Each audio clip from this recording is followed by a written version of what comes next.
a glimpse. The judge overseeing the case has banned video cameras but has allowed still photos before the proceedings begin. Our team is covering every angle of this historic moment. NBC News chief White House correspondent Kristen Welker is outside the courthouse where the arraignment will take place.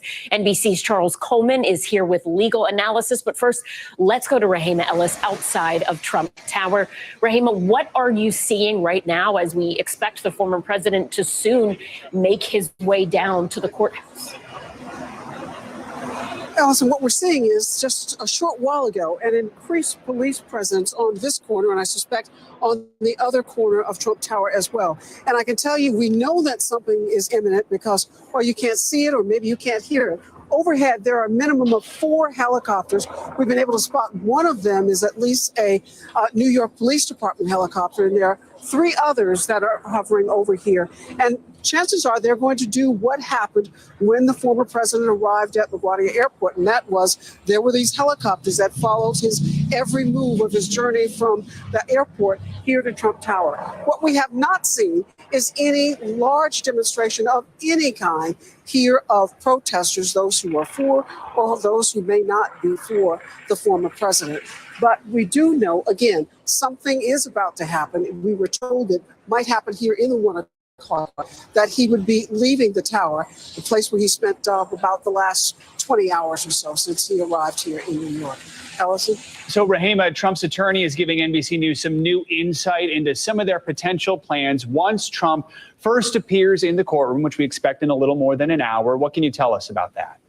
Well, what we're hearing, Joe, is that we're told that the DA's office, once they provide Trump and his attorneys with a copy of the indictment, his attorneys may ask the court for a recess, a temporary recess, short recess, so they can go into another room and actually take a look at this indictment. This sort of indicates that they have not seen it up until this point, but we don't know that for sure.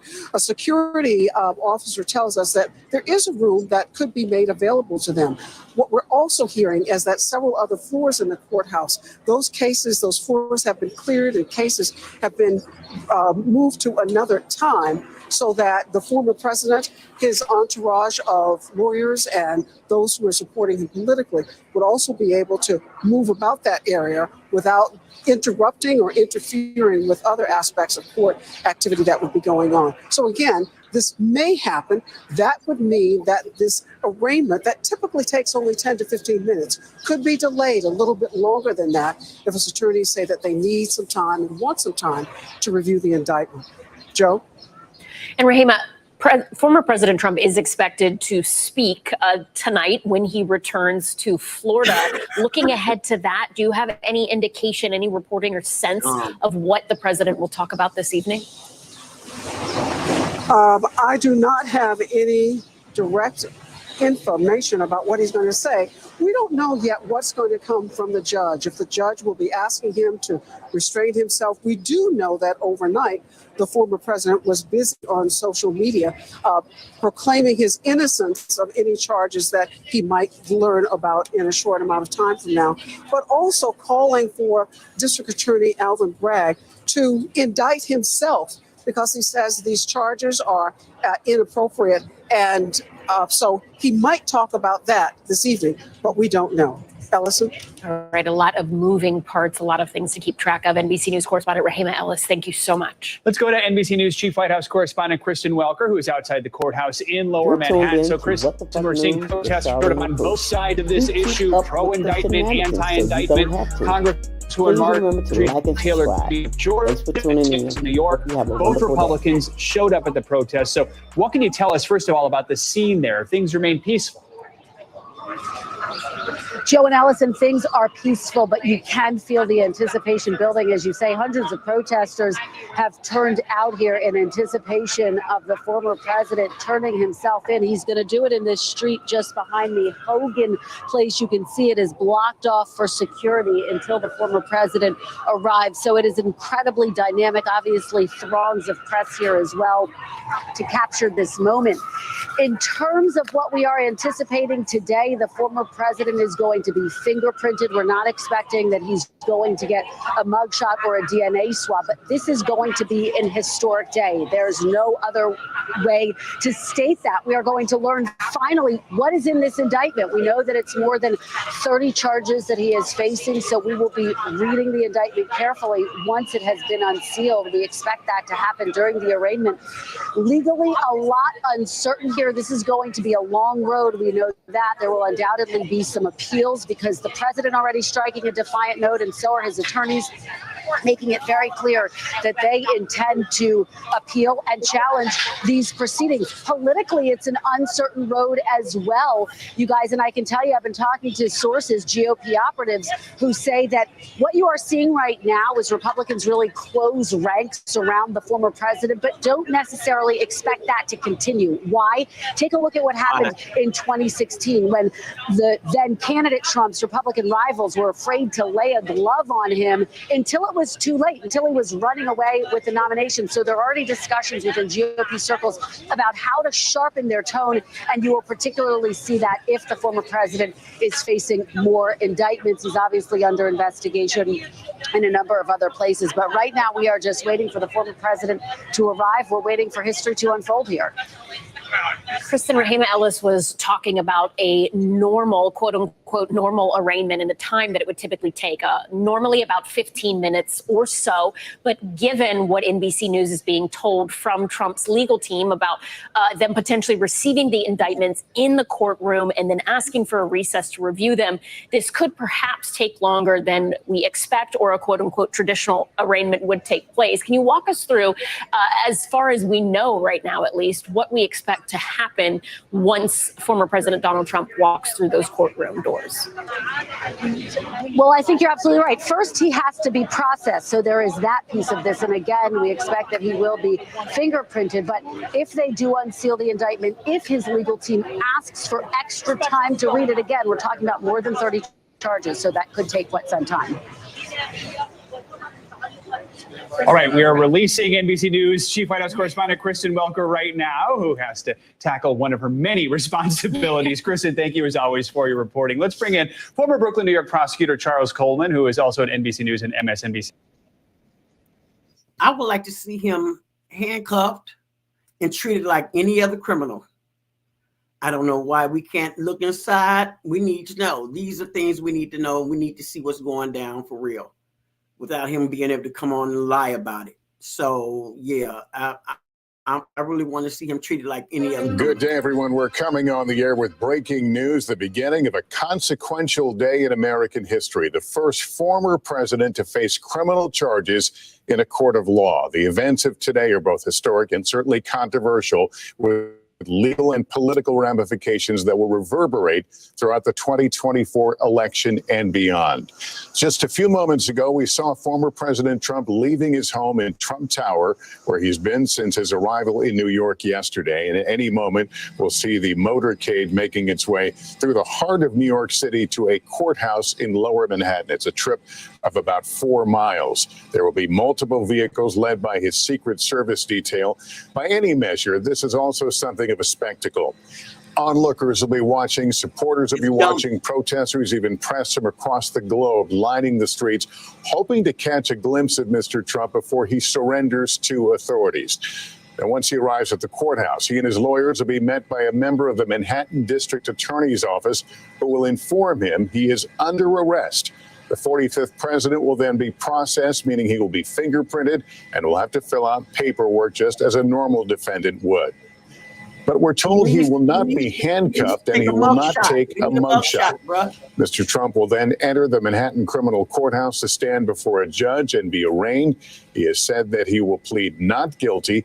If the case goes to trial, it could be months, even years away. So this is the early part of a lengthy process. Right now, the indictment of the former president is still officially under seal. During today's hearing, it will be unsealed, and Mr. Trump, as well as the public, will finally see the charges he is facing. Sources have indicated he's facing about 30 different charges related to document fraud, likely stemming from hush money payments paid to the adult film star Stormy Daniels in 2016 over an alleged affair the two had in 2006. We have a full team here of reporters and legal analysts to help us throughout this critical day. We want to go to Kristen Welker right now, who is outside the courthouse at the scene for us. Kristen, good day. Hi, Lester. Good day to you. The anticipation is really building here outside the courthouse. Throngs of protesters, those in support of the former president and those who are critical of him, gathered here as they await the arrival of the former president. Once he arrives, he will be processed in this building behind me. He's going to enter on this street, which you can see has been blocked off. This is called Hogan Place. He will go in. As you say, he will be fingerprinted, and then the legal proceedings will get underway. We will then all learn, presumably, what is in the indictment, the more than 30 counts that the former president is facing. This is an historic day here, Lester, and a lot of uncertainty legally about the path forward. As you say, it could stretch months, even years. And there's a lot of uncertainty about the politics of this as well. We have seen the former president's Republican rivals closing ranks around him. In fact, Congresswoman Marjorie Taylor Greene was here earlier today, as well as controversial Congressman George Santos, to show their support of the former president. But based on some of my conversations with sources, you could see some of the former president's Republican rivals start to sharpen their tone, because there is a concern about what happened in 2016, effectively, that Mr. Trump's Republican rivals didn't want to go after him until it was too late. So could that change? If there are more indictments, that strategy could change, Lester, but an historic day getting underway here in All right, Kristen Welker, as we watch that motorcade, that convoy making its way to Lower Manhattan. I'm joined by our panel who have each been closely following this case. Hallie Jackson is our NBC senior Washington correspondent. Laura Jarrett is senior legal correspondent. Also with me, NBC News legal analyst Danny Cevallos. Laura, let me begin with you. Everyone wants to see that document, that indictment, once it's unsealed. The process, though, may be a little clumsy or slow. Well, yeah, we don't know exactly when it will come out. Will it come out in the middle of the arraignment? Will it come out and not until that hearing is complete? We have reporting from our colleagues, Jonathan Deans, that if in fact Trump's defense team hasn't seen it until they walk into that courtroom, they may ask for a brief moment to confer, to be able to evaluate it, because they haven't seen it, just like we haven't seen it, because it's still under seal. So that would be an unusual moment there to watch for.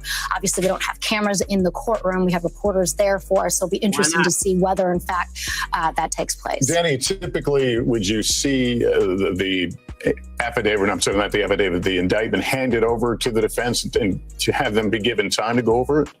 Ordinarily, this is where the defense gets the indictment. Now, do they normally get 15 minutes to go into a special room and look at it? No. Depending on the jurisdiction, they might only have a few seconds to look at it. But because an arraignment is really not a substantive hearing, it's just charges, rights, bail, and housekeeping, scheduling possibly. So inconsequential is the arraignment that in some jurisdictions, Pennsylvania, for example, you can waive it. You can just mail in your not guilty plea and you don't even have to go. It's significant because it is the starting gun for the criminal case. And after that point, you can get things like discovery. You can get the indictment, of course, which you need to get. But in terms of an actual substantive hearing, normally we're talking 5, maybe 10 minutes. If you're in some jurisdictions, they do it conveyor belt style, many defendants in the same room on one day. Of course, that's not what is happening here. Reportedly, they've closed down most of the courthouse for a single arraignment. Normally, as I said, just a few minutes long. Hallie, give me your thoughts as we await the arrival of the former president. Well, I'm picking up on something Danny talked about here, and Laura too, which is this is a fairly quick legal proceeding. We had been watching, and we're seeing it here, that aerial shot of the motorcade. And let's just set the scene for what we expect to see happen over the next hour. We are not going to see much of Donald Trump. That is the expectation right now, because the judge has ruled that there are no video cameras in court. There will be some still cameras permitted, so we will have some, frankly, historic images of the former president just before the proceedings happen. I wouldn't underestimate, though, the power of a compelling visual, especially for somebody like Donald Trump, who made a lot of his career on understanding the power of an image here. What we're seeing now, let's just be clear, Lester, you or I couldn't get downtown as quickly as Donald Trump is getting downtown. The level of security that is in place around this is, frankly, extraordinary. And it is unprecedented because this situation is unprecedented. A lot of eyes on this. There's a lot of attention on this. As Laura and Danny have laid out, there are going to be things that will happen that don't typically happen for your run-of-the-mill defendant. At the same time, this is somebody who is facing criminal charges, Lester, and that is not to be forgotten. Let me bring in NBC News political director and moderator of Meet the Press, Chuck Todd. Chuck, everything is through a political lens. Certainly this is. There has been a prebuttal of the DA's case based on no knowledge, really, of what is in this case. There has been. Look, I think that the Trump team has decided, and they made this decision honestly, he made the decision 5 months ago when he decided to become an announced candidate as early as he did. It was all about trying to game the politics of the legal threats he faced. He was hoping being an announced candidate perhaps might keep the Justice Department from being as aggressive in that investigation. But none of that has worked out. But of course, he views his best legal defense as a robust political stature, if you will. And so today it's pretty clear he is now trying to lean into this. He wants to send the message that not only does this not hurt him, it may strengthen him, at least if you have that view inside the Republican Party, and certainly his Republican opponents are going ahead and conceding that aspect of it. They're not going to sit here and pick at this. If anything, they're rallying around him on this one. Look, we're all in uncharted waters, so we can sit here and none of us can pretend we know exactly how this is going to play out. But it's what could be a short-term gain. Over time, Trump has a way of wearing out his welcome, even with his most ardent supporters. And so I certainly think one way I look at this is this. What voter who voted for him in 2016, didn't vote for him in 2020, is suddenly looking at all of this and thinking, maybe I was wrong. Maybe I will go back to supporting him. This is what I want. So I still don't buy that it ends up being helpful to him politically in the long term. But if it's about keeping control of the GOP, in that sense, this has been successful for him. Hallie, you have a thought? Well, he's already doing that, right? I mean, and Chuck well knows this. You look at where the poll numbers are just in the last few weeks that we've seen, and members of the Republican Party, the former president's base, they are rallying around him, and so are his Republican opponents in this race. We even saw that from one of his potential rivals, Tim Scott, this morning. We've seen it from Nikki Haley, Ron DeSantis, Mike Pence. They are frankly giving him some cover on this front. But as Chuck points out, I've spoken with one sort of top political operative here just in the last 12, 18 hours or so who suggested, hey, sure, having support of your base could be helpful in the primary and will be helpful in the primary, but how does it play in a general? That's a question that some of these Republicans, I think, are going to have to start to consider. Maybe not now, maybe not in a month from now, but down the road. I'm also wondering here, just to get back to some of the images that we're seeing, if we will see the former president stop and speak to those cameras that are there in Lower Manhattan. He is somebody who in many ways, as we know, covering him when he was in the White House, liked to stop and talk with cameras on the South Lawn, for example, when he saw them. So that's something else. The cameras will be permitted in the hallway, we should note. Okay. I also want to talk to the panel here a little bit about the truth that the former president's social, in which he says it's a very unfair to Manhattan, with summaries of Republican. Staten Island, he writes, very fair and highly partisan judge and his family, Trump hater. I want to get your thoughts about that language, singling out the family, Laura. Could that be problematic, that kind of language? Might that lead to the judge asking for him to be quiet? It's a risky move. And I talked to a bunch of former federal prosecutors who have appeared in front of Judge Merchan, who will be presiding over this. And they said, look, he runs a tight ship. He doesn't stand for any nonsense. He's fair. He's impartial. He has a well-regarded reputation. And it'll be interesting to see whether he issues sort of a warning, not a formal gag order in the first instance, but perhaps just putting the former president on notice that he's watching and everything that he is saying can be used against him. Or maybe he says nothing at all. Maybe the judge just decides, you know what, if he wants to speak, let's let him speak, and to not address it at all. The district attorney may also also say something. Obviously, given the number of threats against that office, the number of tweets and posts on Truth Social that we've seen, they may decide that they want to ask for a gag order. Or again, they may decide, you know what, let's just let a jury decide. All right, the convoy has exited the FDR now in Lower Manhattan. They should be arriving momentarily. But Danny, I do want to get your thoughts on that Truth Social post. Did you find it at all disturbing or near a line? Disturbing, but here's the thing. Yes, the judge can entertain a gag order. He has the power to do it, but it always implicates First Amendment concerns. And not just any ordinary speech. Almost everything Trump says is political speech, which is especially cherished under our Constitution. So the judge is aware of this. So I'm thinking that this is something that neither side would even want. Trump doesn't want a gag order. He wants to be able to speak. If you're the DA's office, I don't think you want a gag order either. Let Trump go out there, tweet silly things, print them out, put an exhibit tab on them, and use them when you need to. A good example of that is Trump's tweet, January 6th, will be wild. Look how much that has been used against him as evidence. If the DA's office really wants him to get himself in trouble, they will not push for a gag order. And Lester, if the defendant says something that is threatening to the judge or the DA's office, there's a fix for that. It's a crime. Go out, arrest him, charge him with a new crime. All right, we're looking at the convoy now pulling its way through Lower Manhattan. Some people on the sidelines there watching, but not throngs necessarily. Keep in mind they have blocked off parts of this area to other vehicular traffic now to give the little buffer zone. This is nowhere near the size of a typical presidential motorcade that we're used to. This is more akin to what we see in Manhattan during the UN General Assembly when they're escorting various heads of state around town. Let's go to Kristen Welker right now, who is stationed in front of the courthouse. Kristen, will the crowd you're near, will anyone actually see this motorcade? Yeah, so it hasn't passed by. Actually, you know, Lester, a number of people can see the motorcade. The protesters who are gathered in that park that I mentioned near the courthouse are somewhat offset. So right now, it's a bit somber and silent here. What we are witnessing right now is an extraordinary moment. The first president. Okay, actually, I'm going to interrupt you a second and show you. There is former President Trump waving to a few people as he's led through a flank of Secret Service and court police. See the back of his head now as he makes his way to the courthouse.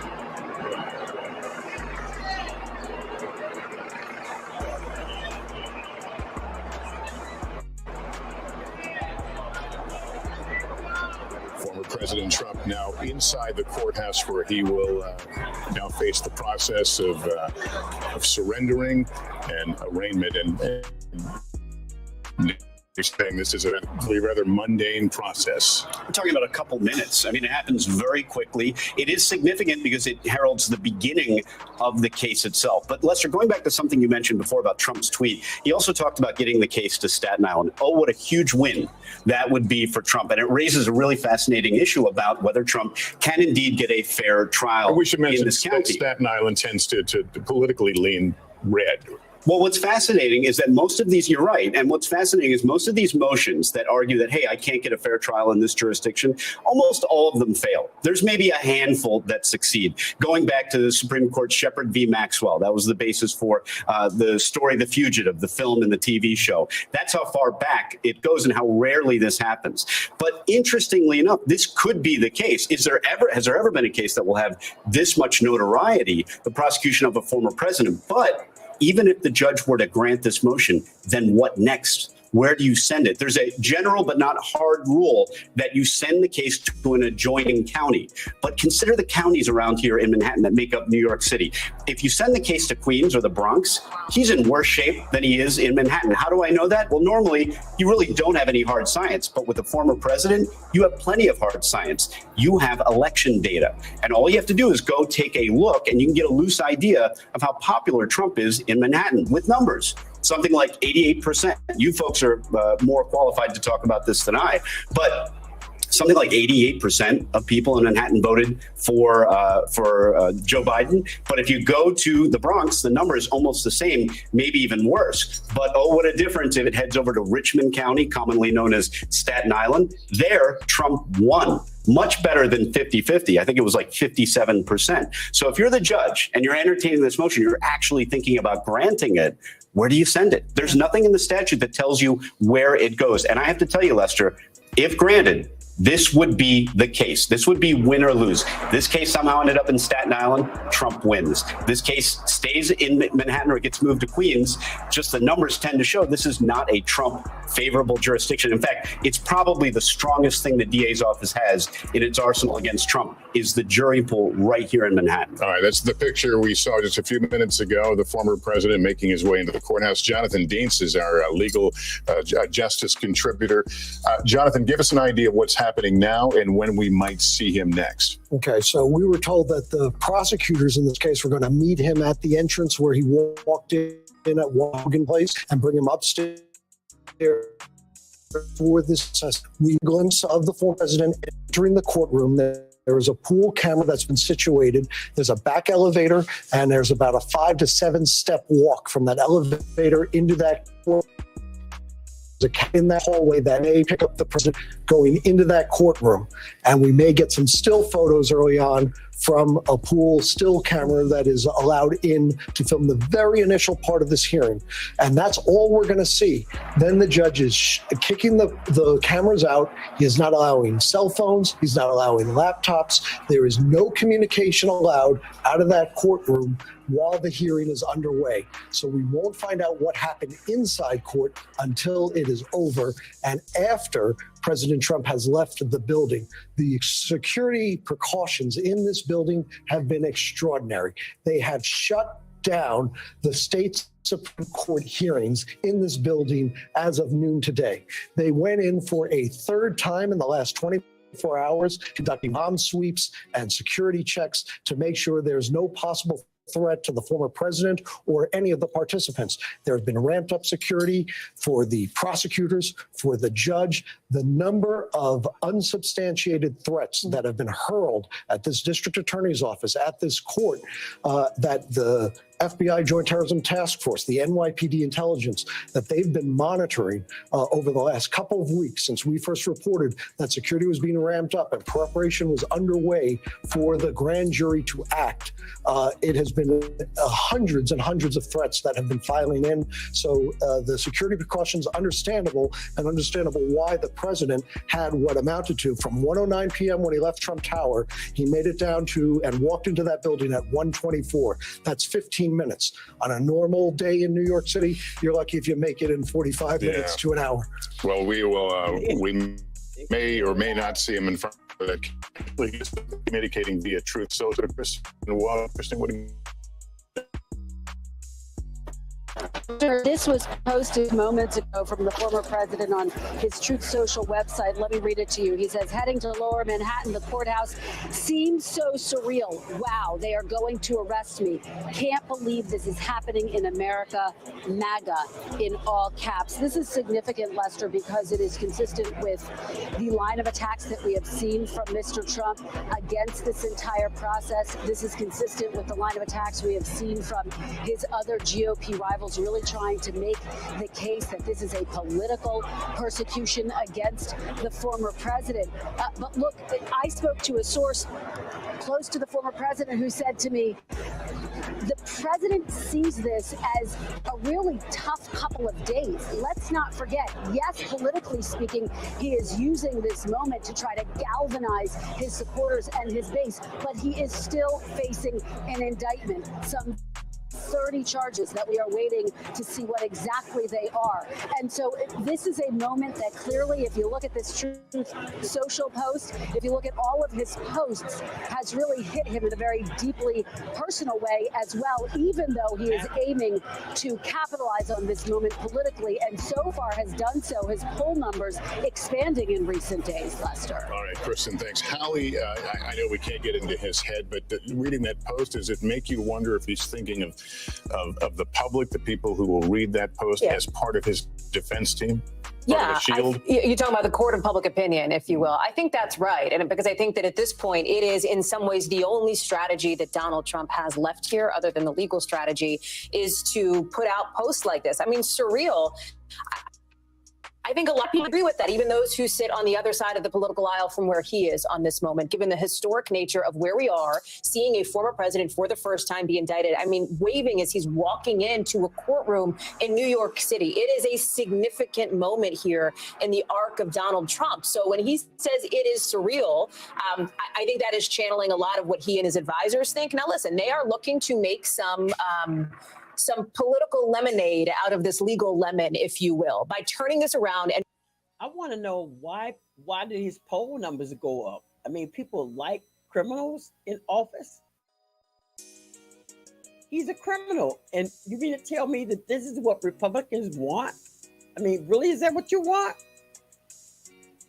That's amazing to me. This is simply amazing. A never Trumper, but he is suggesting, and he is one of a few voices in the Republican Party who is suggesting that this is going to be politically problematic, not just for Donald Trump, but for the entire Republican Party a year and a half from now.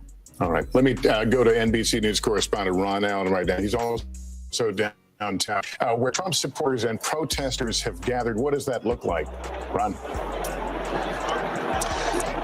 Lester, there are hundreds upon hundreds of people here, protesters for and against former President Trump, passersby, media. It's been quite a carnival atmosphere since early this morning when the crowd started growing and getting louder and louder. And over here, you can perhaps see there's a barricade that separates.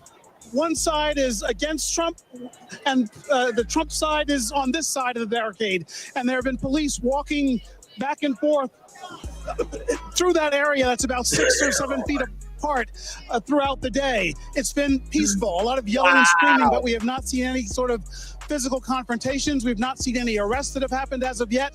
Again, the Trump crowd has been on this side. It seems to be thinning out a little bit. They seem to sort of disperse after hearing the helicopter and seeing reports on social media and elsewhere that, in fact, Trump had arrived at the courthouse. They obviously can't see him from here.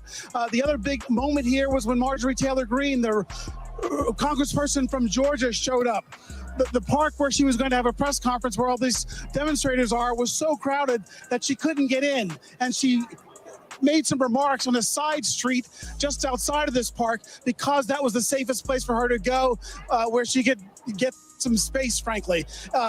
Again, it's been very peaceful, very passionate on both sides of this issue. And as you can imagine, they've been waiting for Trump to get here, hoping to get a glimpse of him. But from this vantage point, they won't. And the NYPD presence, the New York Police Department presence, is huge. A lot of officers in blue, a lot of plainclothes officers, but it is orderly, it is under control, and there is a lot of passion on both sides of this here. Yeah, that picture qualifies as a wall of blue there. We see the police officers on the street right now. With us, joining us now, former U.S. Attorney and NBC News legal analyst Chuck Rosenberg. Chuck, we're probably moving very quickly here. We don't still know what's inside this indictment, but if we can just look ahead a little bit, this question of change of venue and whether you can get a fair jury who doesn't know anything about this case or this individual. What are your thoughts? Yeah, well, I absolutely think you can get a fair jury in Manhattan. And let me explain that, Lester. You're not necessarily looking for a jury who doesn't know anything or doesn't have any opinions. As an example, I was a United States attorney in the Eastern District of Virginia when we tried a 9/11 conspirator in Alexandria, Virginia, 3 miles from the Pentagon. And we assembled a fair jury. Again, folks on the jury had heard of 9/11, of course, and maybe even had known of somebody who lost somebody in that horrific attack. What you're looking for are jurors who will listen to the judge's instructions, follow the law, and fairly and carefully weigh the evidence deduced in trial. Last count, Manhattan has a fairly sizable population, several million people. Can you find a jury of 12, whether or not they voted for Trump or against Trump or have an opinion about Trump? Can you find a jury of 12 who can fairly and dispassionately weigh the evidence? In my experience, jurors do that all the time.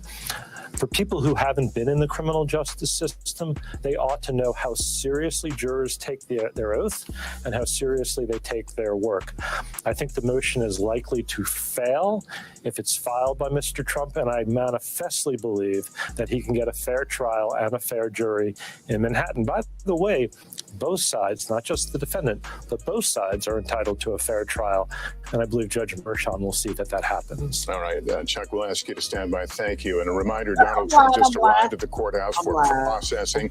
So here's a look at what is happening right now. It's pretty standard stuff, as it's been explained. For anyone charged with a crime, he'll be met by a member of District Attorney's team who will inform him he's under arrest. That has likely happened already. Mr. Trump will be given the standard Miranda right warnings, which includes his right to remain silent. There's the paperwork that has to be filled out. He ain't gonna do it.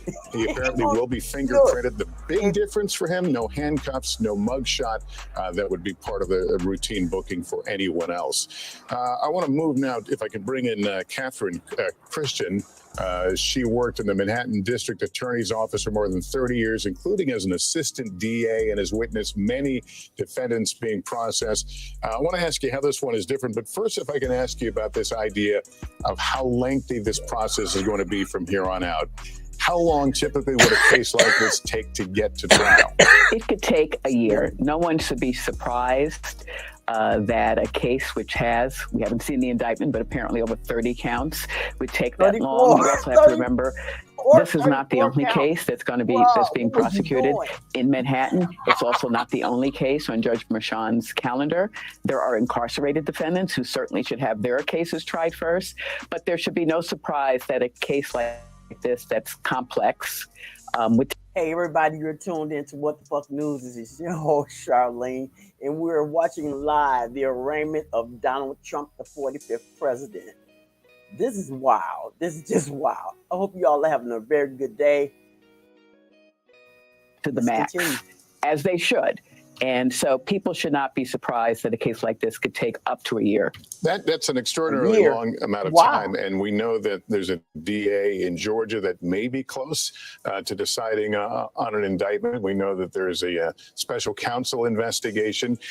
What happens if any of those indict and this is still going on? Who takes precedent? Which trial takes precedent?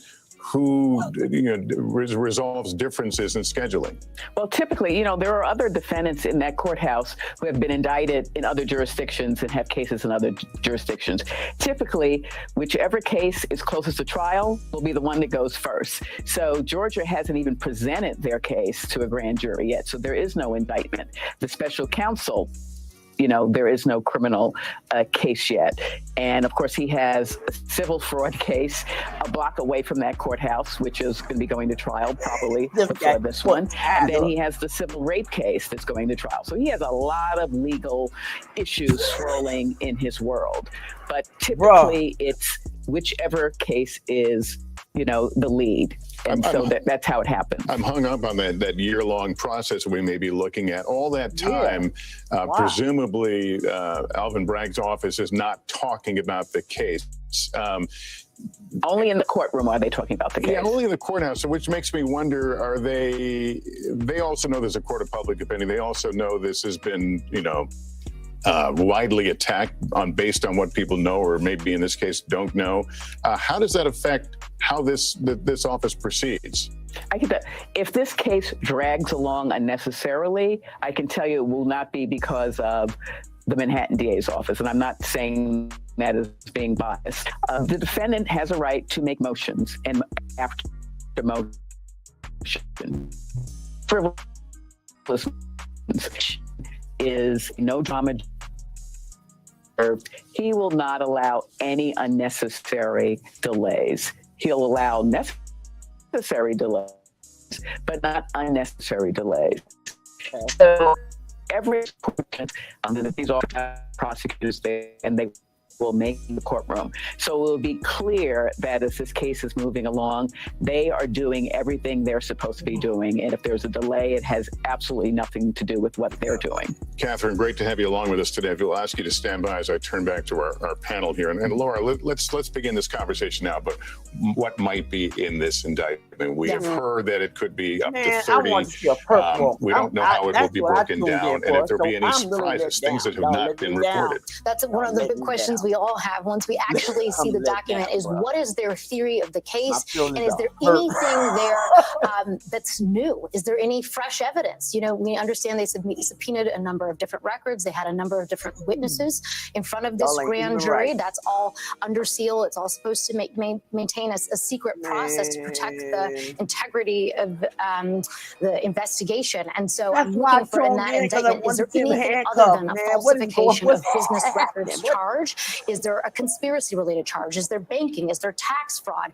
We know that his former chief financial officer, Alan Weisselberg, actually pled guilty to tax fraud and falsifying business records, the very issue that we think is at the center of this case. And so we need to see sort of how do they explain their theory of the case and what's their legal hook? We've talked for days. Normally, this would be a misdemeanor charge, right? How are they going to elevate it to a felony? What's their hook there? You need to have the intent to commit or conceal a second crime in addition to the falsification. So what's their theory for how you get there? Would there be a conspiracy, perhaps, charge? There could be. We don't know. We're going to have to wait and see. But if that's the second crime, maybe that's their hook. All right, Danny, what are your thoughts? We don't know exactly when we're going to see this document.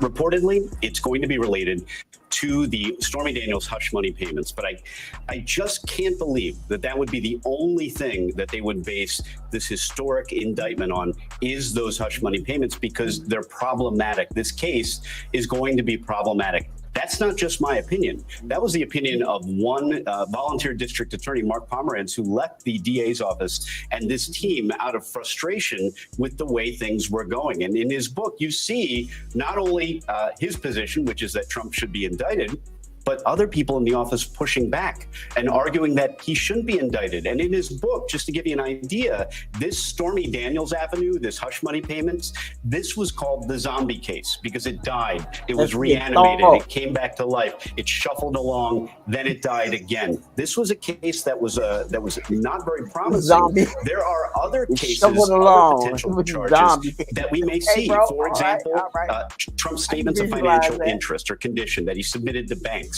in order to secure loans, or that maybe he deflated the value of his properties when it came time to pay taxes. We may see tax charges. We may see all of these coming, or even related to the Stormy Daniels hush money payments. But I have to say, and I'm probably in the minority, I would be surprised if the only thing in this indictment is 30 plus counts that are related only to Michael Cohen's paying off of Stormy Daniels and Donald Trump's reimbursing of Michael Cohen. There are a number of different challenges that case will have.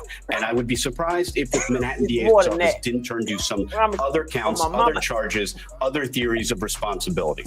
The former president's own attorneys have referenced the book that Danny is talking about here by somebody who used to work on this case and on the series of cases in the Manhattan District Attorney's Office as a way of pre-budding legally and previewing the legal defense they will put up. There's also another way that they're going to try to go after this case, and that is to attack the credibility of somebody who has been a central witness, who has appeared in front of this grand jury, we know repeatedly.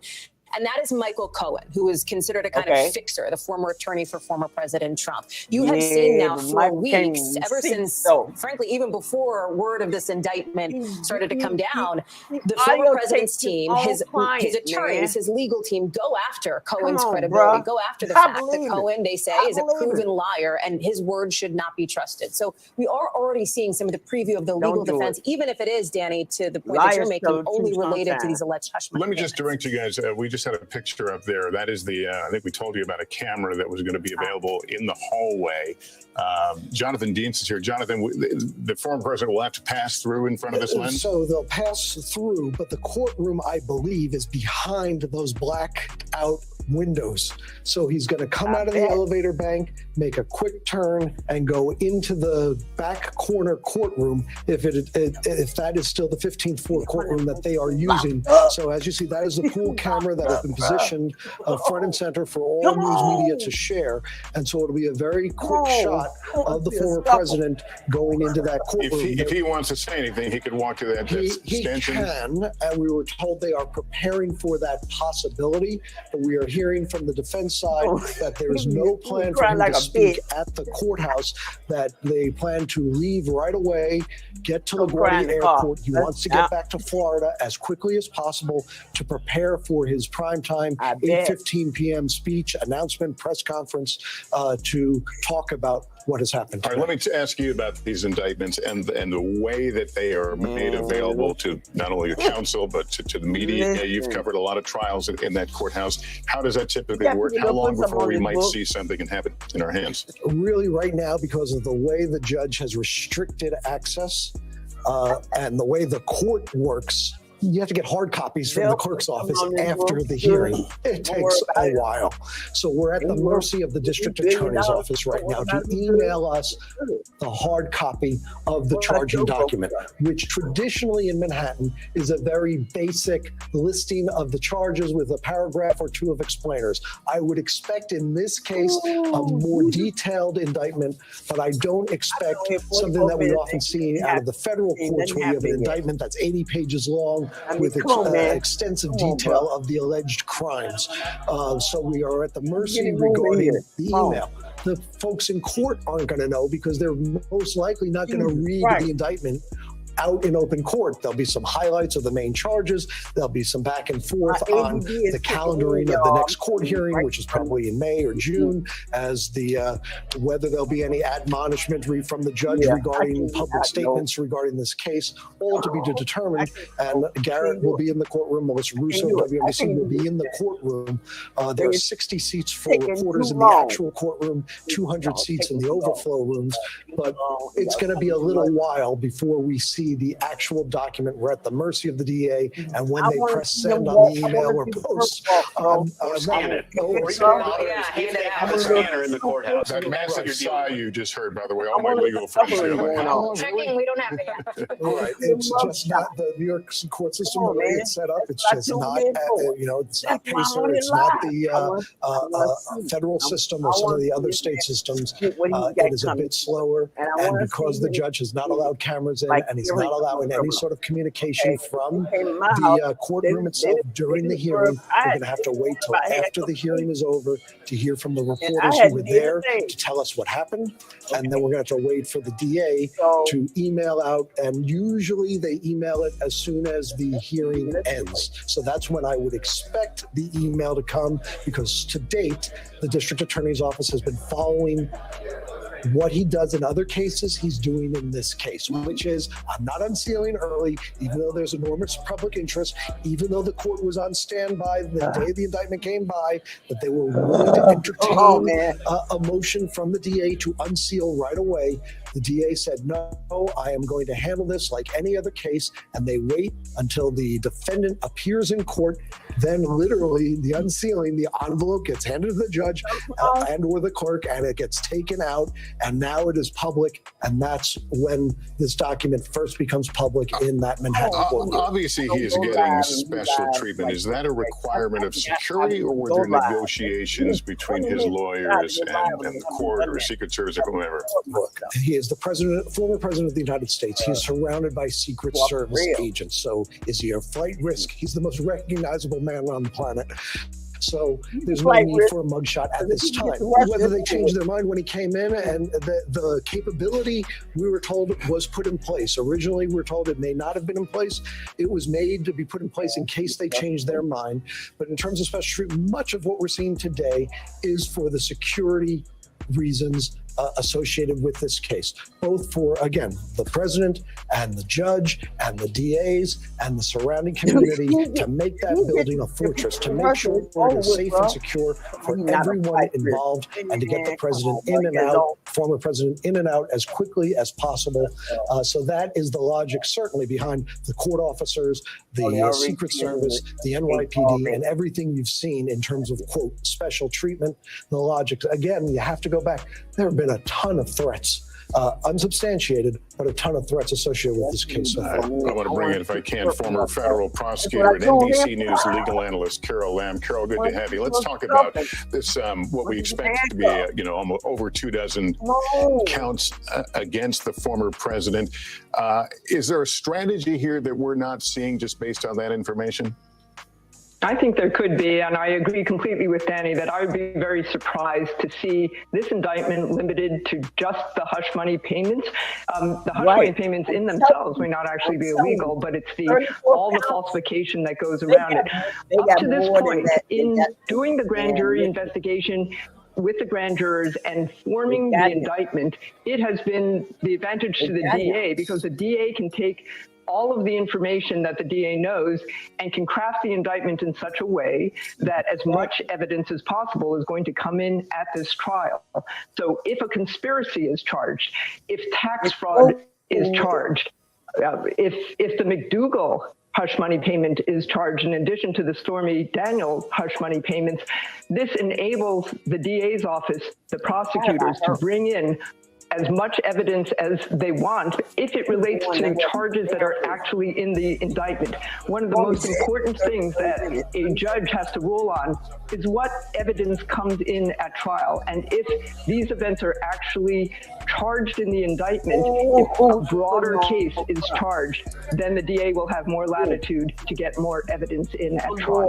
What are your thoughts on state tax charges? Is that the likely one that we would see that we haven't really talked about? I think it's very likely that state tax charges are going to be brought in this case, and here's why. Because if state tax charges are brought, it moves away from these campaign finance charges that everybody is saying is unprecedented and uncharted waters. Prosecutors do not like uncharted waters. They like to know the guardrails around the things that they charge in their indictment. They want to know what courts of appeals are going to say about the way they charge the case. Tax charges, as we saw in the Trump Organization trial, are well-worn charges. People understand tax evasion. You saw it in the movie The Untouchables, go after them on the tax charges.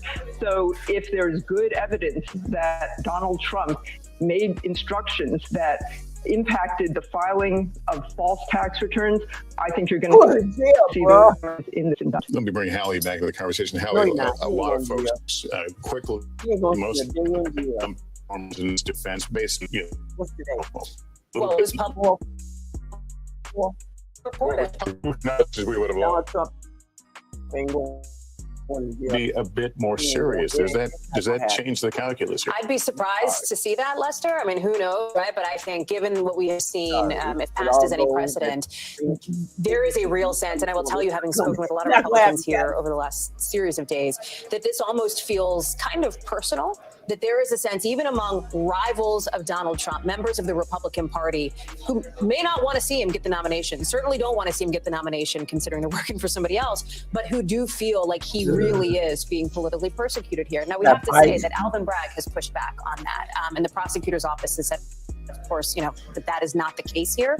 But that sense is real, given the person in the district bringing the case. Remember, and I want to just remind people, this is not the only investigation. This is not the only legal trouble, potentially, that Donald Trump faces. There is another investigation into him in Georgia and Fulton County as it relates to his push to try to overturn the legitimate results of the 2020 election there. There is also a special counsel case as it relates to what he did leading up to and on January 6th, as well as, and this is important, those classified documents found at Mar-a-Lago.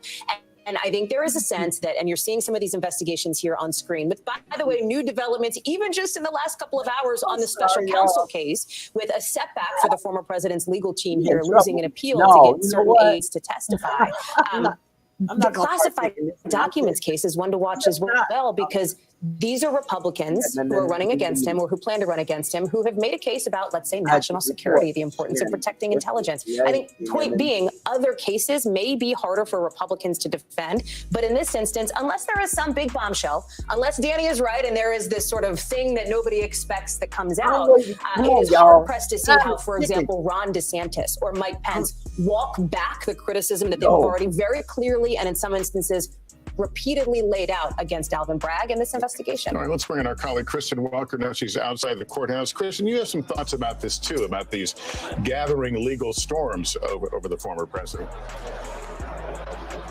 Well, right, and it has to do with the B word, Lester, baggage. I spoke to a number of Republicans who said, look, if the former president does face more indictments in those investigations and how he just laid out, you might start to see the conversation shift to that term baggage. Remember what the strategy was of Mr. Trump in 2016 against his rival at the time in the general election, Hillary Clinton. He made the case that she just had too much legal baggage to be president. So I think the question becomes, and some of the conversations are starting to swirl around whether that type of argument could be made against the former president if in fact there are more indictments. So I think that is a data point to watch. That is a moment when you could start to see the strategy shift among some of his GOP rivals, if in fact they start to shift their strategy.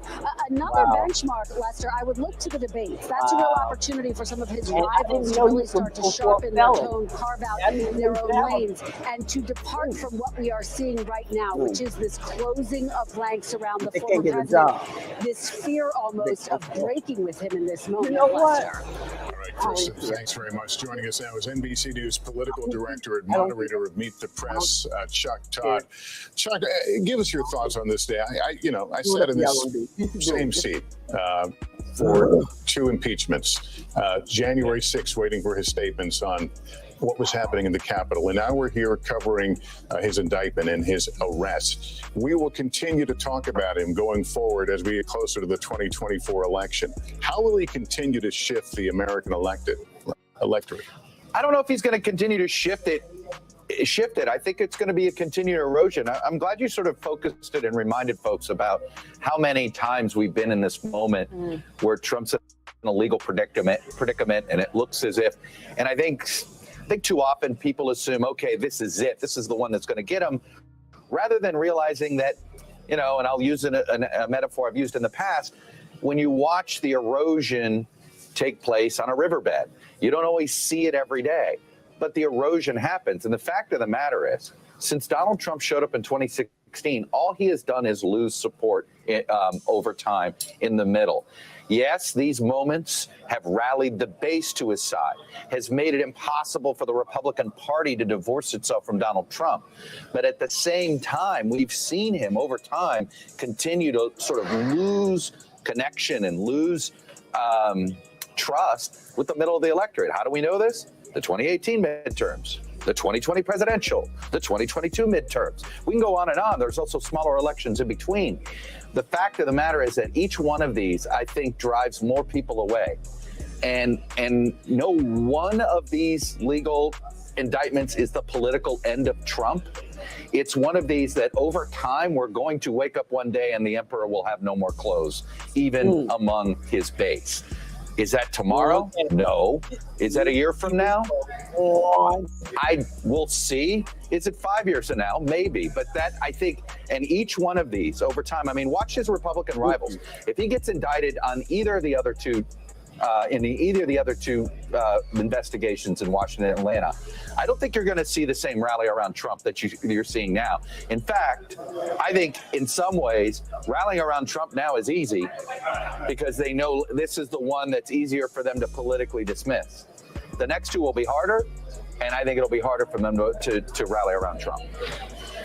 To Chuck's point, is it going to be tomorrow? Is it going to be in 5 years from now? Is it going to be next year? It's sure not going to be today because you're seeing, for example, a Republican Senator, Cindy Hyde-Smith, come out and endorse him and his 2024 run, making her the 6th senator now to endorse Donald Trump. In this campaign, more than 30 members of the House have also come out and endorsed Donald Trump already. So to the point that we're talking about here, it is certainly not today. TBD on whether it's a time down the road, but this isn't it. Danny, I want to ask you, I don't know if we can put the picture back up of the former president walking in the courthouse earlier, but as I saw that picture, he turns and he waves, looking at the look on his face. You no doubt have represented clients who may feel pretty, confident in their position.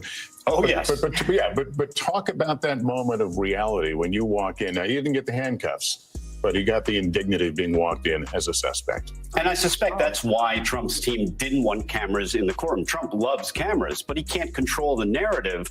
And there's probably no worse look for somebody than standing at the defense table, even if you're just being arraigned and saying the words, not guilty. It's not a good look. It doesn't help him. That's why he's going to control the narrative, leave the courthouse, go back to home base in Florida, and then he'll make his statements. But, the interesting thing, there are a lot of different defendants out there for whom being charged with a crime isn't the devastating thing that it would be for everybody else. And for someone like Trump, he's someone that appears to be unbothered. It's water off a duck's back. So he's walking into court. He's waving. He's probably not a statement here. But look, criminal courts, especially white-collar criminals, are the type that never believe that they did anything wrong. And the irony is they will tell their lawyers about how this is all a big misunderstanding and I didn't do anything wrong.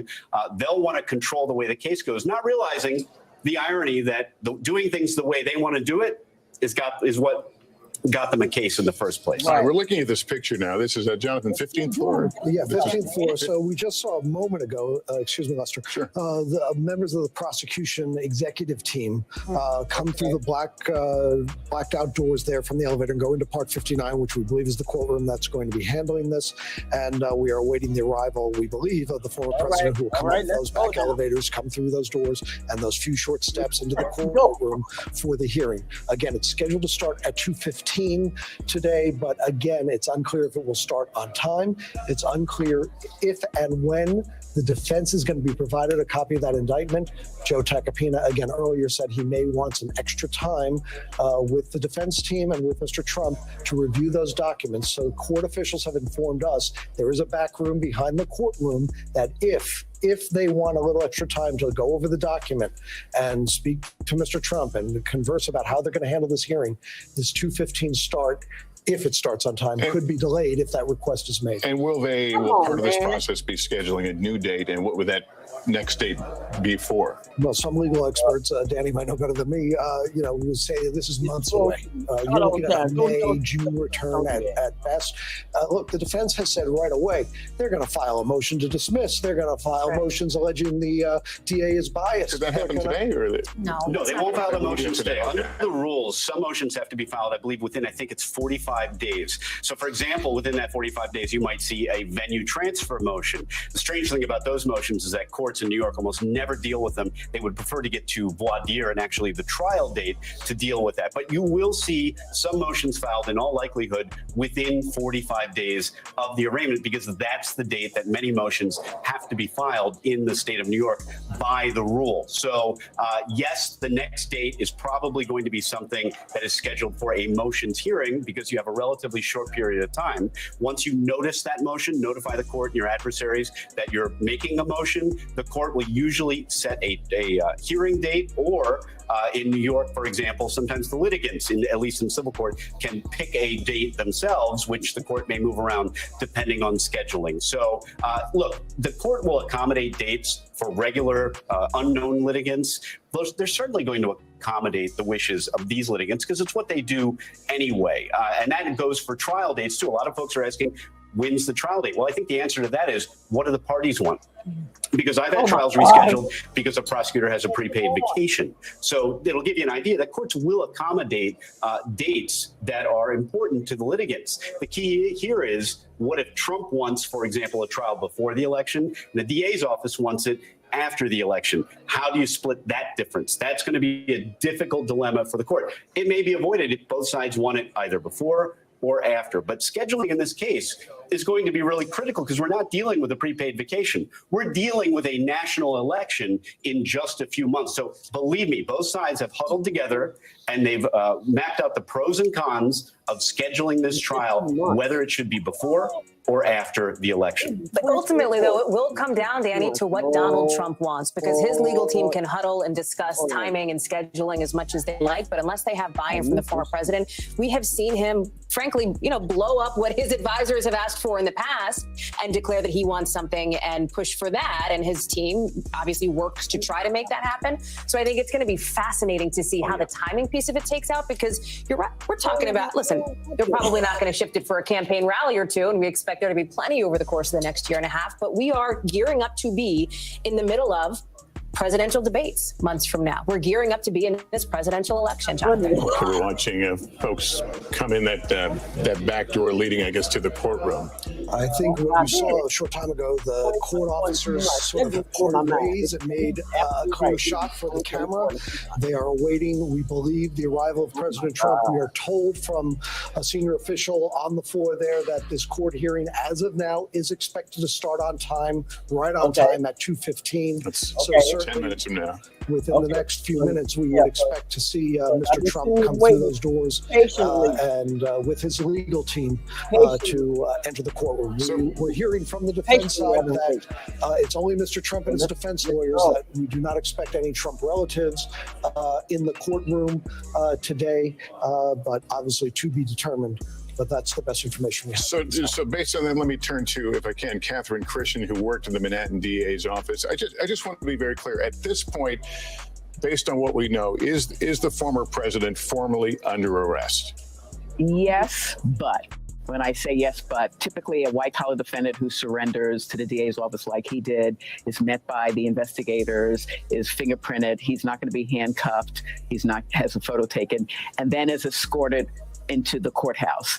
In this case, he's going to be escorted into the courthouse with his Secret Service contingent and also the investigators. So that's sort of the difference. A typical defendant will be escorted by the DA's office investigators. In this case, because he is a former president, it will be the Secret Service and also probably with the investigators. And then will be brought to court, and then his attorneys will be there waiting for him. Often we see a judge routinely ask the defendant to surrender passports. Would that happen in a case like this? I seriously doubt it, and I doubt the prosecutor is going to ask for it. Where in the world could Donald Trump go and no one know where he is? Point well taken, but I had to ask. So Danny, this actual process, once he goes inside there will be his three attorneys. And this is not a thing where you normally have spectators. No, I mean, normally courts are open, and arraignment courts are often conveyor belts. I mean, they're like an assembly hall in state court. Now, there's a huge difference between state court, which is like a public bus station full of people bustling around. When you walk into a federal courthouse, it's like a library. I mean, there's barely anybody there. So an arraignment there might be attended by nobody. In state court, you might have 50 people waiting for their case to get called, and it moves relatively quickly. That's not what's happening today. They have set aside, they have reservations for the entire building, cleared it out for this, the most consequential defendant in the history of New York criminal law. So even for a hearing that's only going to be a few minutes, and by the way, the fact that they've cleared that building gives us a pretty good indicator of how this case is going to go procedurally for a really minor hearing. I hate to say minor because it is a significant point in the criminal case. But in arraignment, this much going on, what about when we get to motions hearings, jury selection? There are going to have to be so many precautions taken. You see all of those officers right there for what will amount to be a 5-minute procedure. I don't think we're fully realizing how significant this is going to be just in terms of planning, procedure, resources expended by the New York courts. You know, I think it was Jonathan or somebody that mentioned earlier that, look, this judge has other cases on his docket. Yeah, he kind of does, but not really. This has just become the most important case in this courthouse. And if you don't believe me, I'd venture to guess that there are some folks, and Jonathan, you may agree with me on this, there are some folks that are sitting on Rikers who originally had a court date today, and that may have been canceled, and they have to wait until the next few weeks when they can get in, because this is the most significant arraignment in the history of arraignment. Yeah, we are seeing a lot of activity there at the door. We're about a little over 5 minutes until the scheduled start of this hearing. Laura, let me ask you, will Mr. Trump be afforded an opportunity to speak at this hearing other than guilty or not guilty? Usually that's pretty much all you would see at this point. He would rise. It'll be interesting to see whether he actually does the one to enter the plea. Does he do it on his own? Does he have it do it, on his attorney's behalf? The other thing that's interesting is, obviously the whole grand jury process is secret. Within 15 days, the state is required to turn over a whole bunch of material to the defense team that they have never seen before. The grand jury minutes, law enforcement's notes of all the witnesses that came in to talk, so people appear before the grand jury. For instance, Stormy Daniels, if she just met with prosecutors,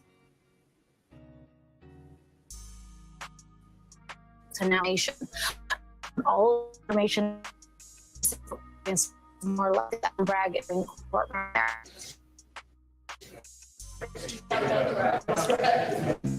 Will prosecute this case? I don't think so. He actually, the president, I guess it'll be Susan Hoffinger, who's been sort of the lead prosecutor on this, or the other prosecutors, and probably not Bragg himself, but he wants to be there to support his team.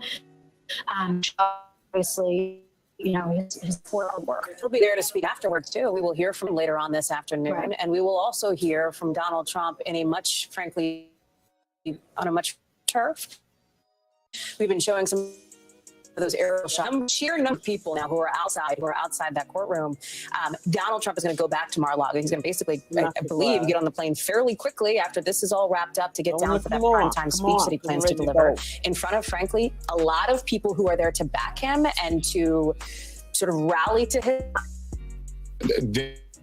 Any clients who want to say something beyond guilty or not guilty and have been allowed to?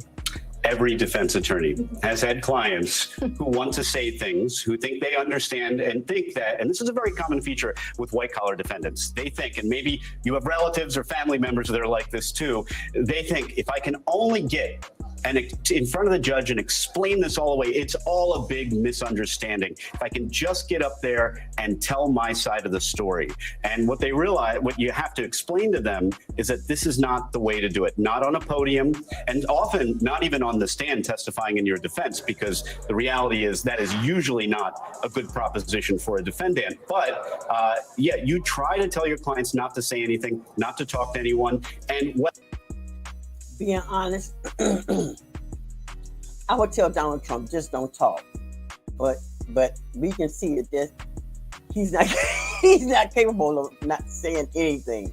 Just, I believe he wouldn't be in as much trouble as he's in if he would just shut the up. I mean, Which time he was putting out social media, criticisms of this case, even as he was on his way to the courthouse. I'm wondering, he will have an audience of reporters in that courtroom, if it would be unusual, out of place for him to say something beyond not guilty. I think, to Danny's point, I think he will want to, knowing the way that he often wants to make sure that how he feels, gets a place in the sun, if you will. I do think, though, that at this moment, he has been listening to his legal team. In other words, he came up to New York and surrendered himself. I remember sitting here with all of you, I think a couple of weeks ago, and talking about that being a question mark, frankly, when this, I guess it was a few days ago, when this indictment, news of this first leaked. He came up, he surrendered. He has been putting his attorneys out there. They've been doing the legal filings. I think his attorneys are advising him, if it's going to be him that says it, just say the words and then speak either outside in the hallways or wait to deliver these remarks when you get to Mar-a-Lago, essentially. Keep in mind that his campaign has made something like, they say, $7 to $8 million plus in just the 5 days since this news first broke. They are fundraising off of this. They are selling indictment swag, T-shirts with the date of the news that the indictment came out on it. I mean, this is something that they have seized on in a big way in the hopes that it will rev up their base. All right, we're looking at that live picture of the 15th floor of the courthouse, where any moment now, former President Trump will make his appearance for his arraignment. Beyond those blacked out windows of the door there, he will enter his plea of guilty or not guilty. There will be reporters in the room, but as we've noted, they will not be allowed to carry any electronics, computers, or phones with them. Well, that's one update that we just got from on the floor there. The court hearing is a bit behind schedule. So it could be a few minutes, it could be 10 minutes before the former president comes up and appears. So this 2:15 start time obviously is a few minutes behind. So we're hearing perhaps as much as 10 to 15 minutes before we see the former president. We had seen the district attorney, we've seen the executives with the Manhattan DA's office already go in and file in. But now we await the arrival of former President Trump and his defense team to come up that elevator, be escorted into the courtroom there, surrounded by the Secret Service. And whether that's in 2 minutes, 10 minutes, we are on hold waiting for that moment, because obviously the hearing won't begin until we see the former president go into court. And one other note, in terms of the extraordinary security that's going on here, with you see the court officers lining the halls, everything has been cleared out in that courtroom. Inside the courtroom, in the aisle, the former president is going to walk down to go to the defense table. They have cleared 1 to 2 seats in every row so that there's no one in reachable range of the former president as he walks through the courtroom to get to his defense table. This on top of the normally we're seeing the security outside the courtroom. You can imagine the level of security inside the courtroom as well. All right, let me go to former prosecutor and NBC News legal analyst Kristen Gibbons-Fedden. What's it like to prosecute such a high-profile defendant? You were obviously involved in the Cosby case. Yeah, you know, for the prosecutor, it's really no different than prosecuting any other crime. You follow the evidence and you follow the law. But with regard to all the media, it can be very, very confusing, and it can be very, crazy. But the important thing is that while there's a lot of chaos going on outside of the courtroom, inside of the courtroom, it is really routine. It's going to be an arraignment. One of the things as a prosecutor, and Danny kind of mentioned this earlier on, is there's going to be a lot of motions that you wouldn't normally see in everyday trials. You're going to see the defense attorneys really file motions with regard to like change of venue. That was something that we saw in the Cosby trial as well. Statute of limitations, due process violations with the length of time that the investigation took. So you're going to see a lot of those motions, which are typically summarily dismissed, that will be pages and pages and pages of motions created by Trump's very prominent legal team. But one of the things to keep in mind is that even though there's a lot of chaos going around outside, it's going to be very routine in the courtroom. Well, let me ask you this. I mean, juries are obviously told not to read or follow news accounts of whatever case they're on, but do prosecutors follow what's written and what's being said about their case and adjust accordingly? I think it would be best that they do. Mainly because every member of the jury are still human beings. And so members of the public who are giving their opinions about the way that the case is going, that's a really important opinion to consider, because if they're thinking that the evidence is not coming in as beautifully as the prosecutor thinks that it is, then perhaps they need to change what they're doing. Now, it is important to note that prosecutors generally do have an ethical obligation not to really create a narrative, not to taint any potential jury pool or create any issues that could be raised on appeal with regard to narratives out in the public. But unless there's a gag order there, the defendants don't really have that same obligation. So in the case of Trump, I would imagine, but specifically for the Cosby trial, there was a lot of public speaking, changing the narrative of what actually was going on in the courtroom. So when the prosecutor does listen to public opinion, they do have to be mindful that the jury is really only to consider what has been presented from the witness stand and not anything else that really wasn't presented, which may be part of the narrative. I'm wondering if looking at this prosecution, if they would perhaps like to set lower expectations and over deliver. I always think that's really important. Definitely set low expectations, over deliver. And that is really the theme with anything, mainly because what you want to do is you want to follow the evidence and you want to follow the law. And by just mainly kind of stating what the case is all about and sticking with that, taking out any cloudiness, any red herrings, then you really do end up over delivering just by nature. All right, Kristen, we're glad you're with us. Thank you. Let me just move on, if I can, to Kristen Welker, who's outside the courthouse. Kristen, what have you been hearing from people who are close to the former president about what we're witnessing today? Well, Lester, I heard from one former aide to former President Trump, who is still quite close to him, who said that the next couple of days are going to hurt still. He sees this case as a weak one. Another former staffer who has since broken with former President Trump had this to say, Lester: I think this must be a jarring and surreal moment for him. This is the most out of control he's been of a situation, his physical circumstances, in many years. You have to imagine the weight of this moment is hitting him. I raised that point, Lester, because I think it really underscores that this is uncharted territory for former President Trump as well, right? He has faced so many legal battles throughout the course of his lifetime, going back to his days in real estate here in New York, and yet none like this, none where he has actually been indicted. And so this is a new moment for him. Again, we are going to hear from him later on today, this evening, from Mar-a-Lago, where we expect to hear the defiant Mr. Trump. He's not just a former president, he's a former reality TV star who understands the power of these optics. But again, Lester, really unnecessary for him. And I think he's from to an open mic in that what's going on tonight. He's planning what is going on? Consider the What is prime going time on? viewing My hours. friend Any is up. idea what the Why is thrust this of that happening? message will be? I need Well, Lester, I to. think you can look at President Truth Social to get a sense of the tone that we are going to hear tonight. He has been defiant. He has lashed out at the DA apparatus. Listen to what is the broader context, something that Marjorie Taylor Greene said, that democracy is being destroyed. Those are the words of Marjorie Taylor Greene, and it really, I think, encapsulates some of the messaging that we have heard from Trump world. He will try to cast himself as being persecuted, that this is a political persecution.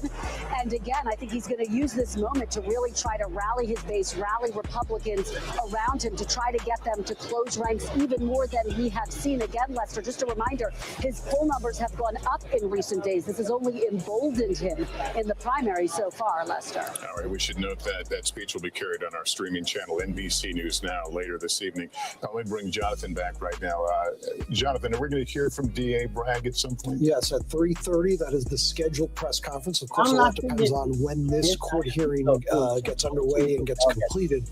But he is planning a 3:30 press conference. And for those of us who have covered DA Bragg, he will stick within his comments, within what's in the indictment, and not stray too much. We have tried many a times on many other cases, and he is a trained former federal prosecutor. And but he has to know that he's already on the defense from much of the criticism we've heard the last several days. He is certainly aware. He's going to outline these charges. I think he's going to explain to the best he can the rationale for bringing these charges and why they were brought now. But I think he's going to get involved in some of the extraneous conversations that we're going to go on. He's going to address the what's in the indictment, and he has sort of engaged that way with the press to date. And that's, by the way, a picture of him going into the courthouse earlier. He does hold things close to the vest. That's a description I've heard many times of him. In time, he would have gone for this if he thought it was it's been described as weak?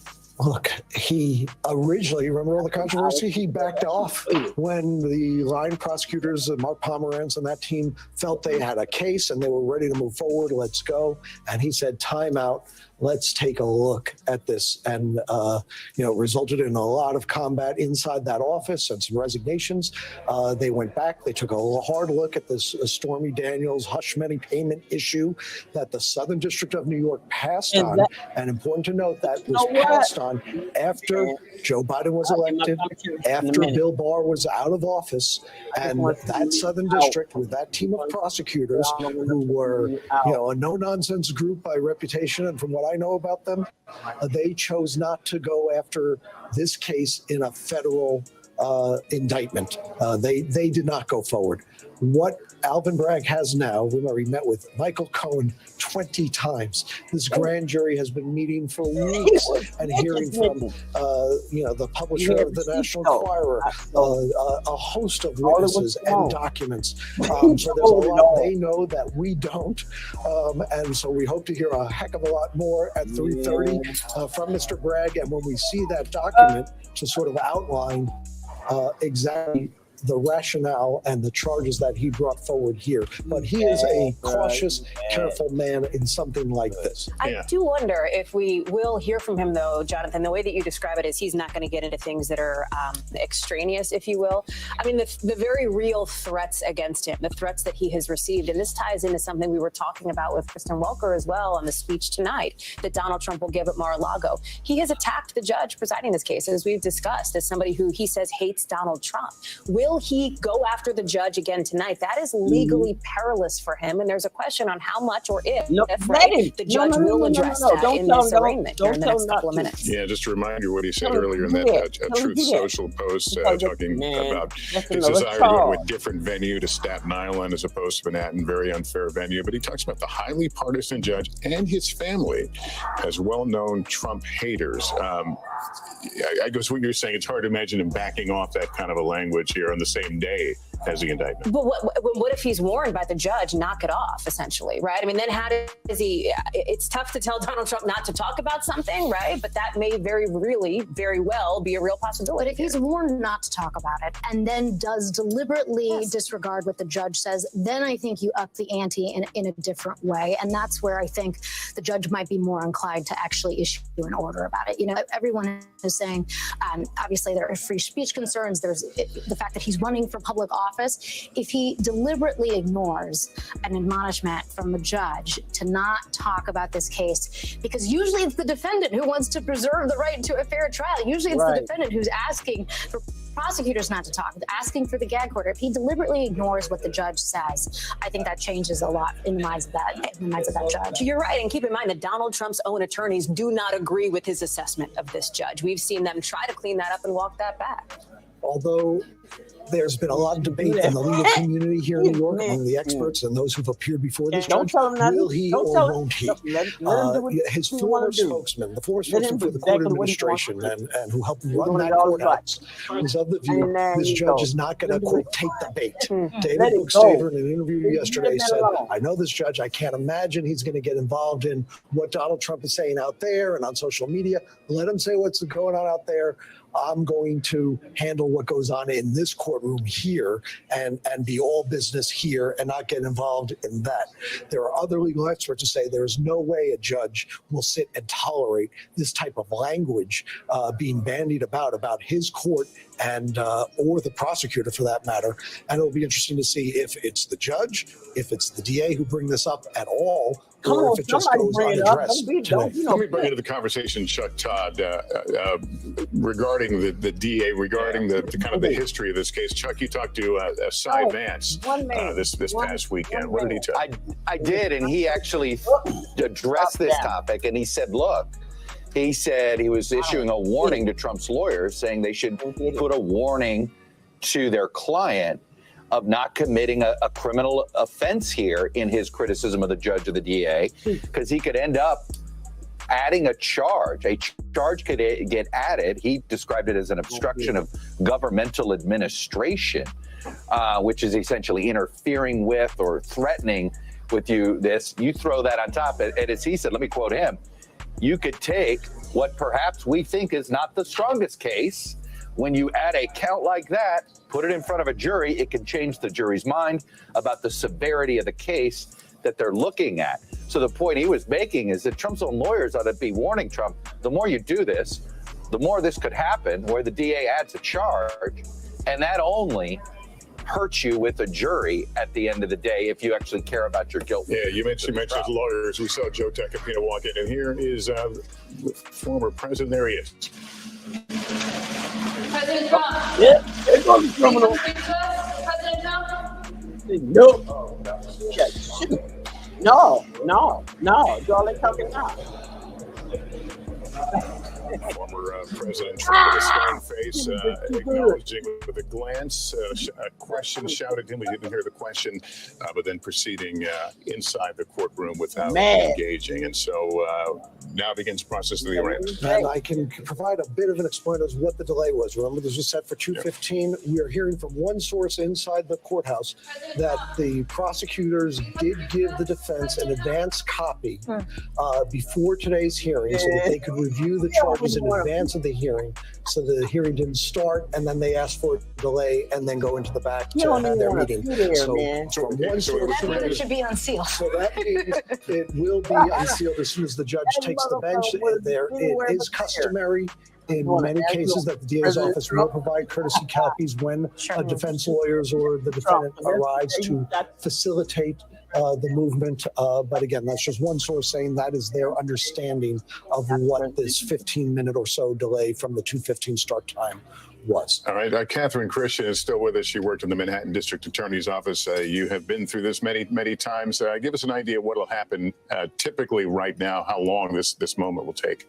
Yeah, well, it shouldn't. And if it is true what Jonathan said, that the defense were given a copy of indictment, that should make it a shorter proceeding, because they will have the opportunity, or they had the opportunity to review it, and they're not basically reviewing it as soon as it's handed to them in the well of the courtroom.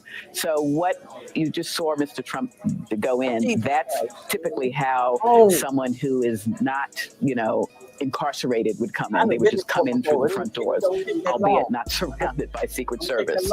And he will join his attorneys on one side of the courtroom. They call it in the well at a table. I don't know if all 4 of his attorneys will be seated with him, but they might. And on the other side, directly on the opposite side with him, will be the prosecutors on the case. Probably not every one of them. The first row in all courtrooms are reserved for the attorneys. So on the one side, it will be the defense attorneys or people who are part of the firm will be behind Mr. Trump and his attorneys. And on the other side will be, if the district attorney Bragg is not going to be personally, doing the arraignment, he'll be seated right behind the assistant district attorneys who are assigned to the case. And the judge will be there, the chief, they call it the bridge officer, who's the court officer, the court clerk, the court stenographer. So the well will not be congested with a lot of people. The audience will be seated behind that first row of attorneys. So in terms of scheduling, for future court dates, will the former president be required to appear in person? He should not, for an adjournment for the defense to file their motion, and then there'll be adjournment for the prosecutors to respond, and adjournment for the decision. It's not necessary for him to be there to hear the decision of the court, and that's not getting special treatment. COVID has shown us that you don't have to appear unless it's a necessary proceeding. But anything like a hearing, he will have to be there. We were, I'm sure you heard part of our discussion earlier, the idea of statements and things that the former president might put out there on social media. Is that something the DA's office would typically, in a case like this, follow closely? What is being said, how it's being said, the tone of what's being said, and whether action is necessary? Absolutely. Because there are charges. There's inciting a riot, which arguably, he hasn't done yet. But, the more that his rhetoric, if he continues to put it out there on those posts or whatever he says tonight, harassment, making threats against someone, whether it's the judge or the prosecutors.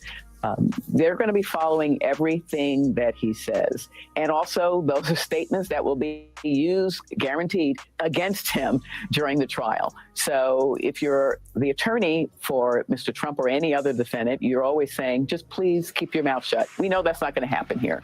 But they will be following every word that he says, as the defense is following every word that Michael Cohen says when he goes on his press tour that he's been doing.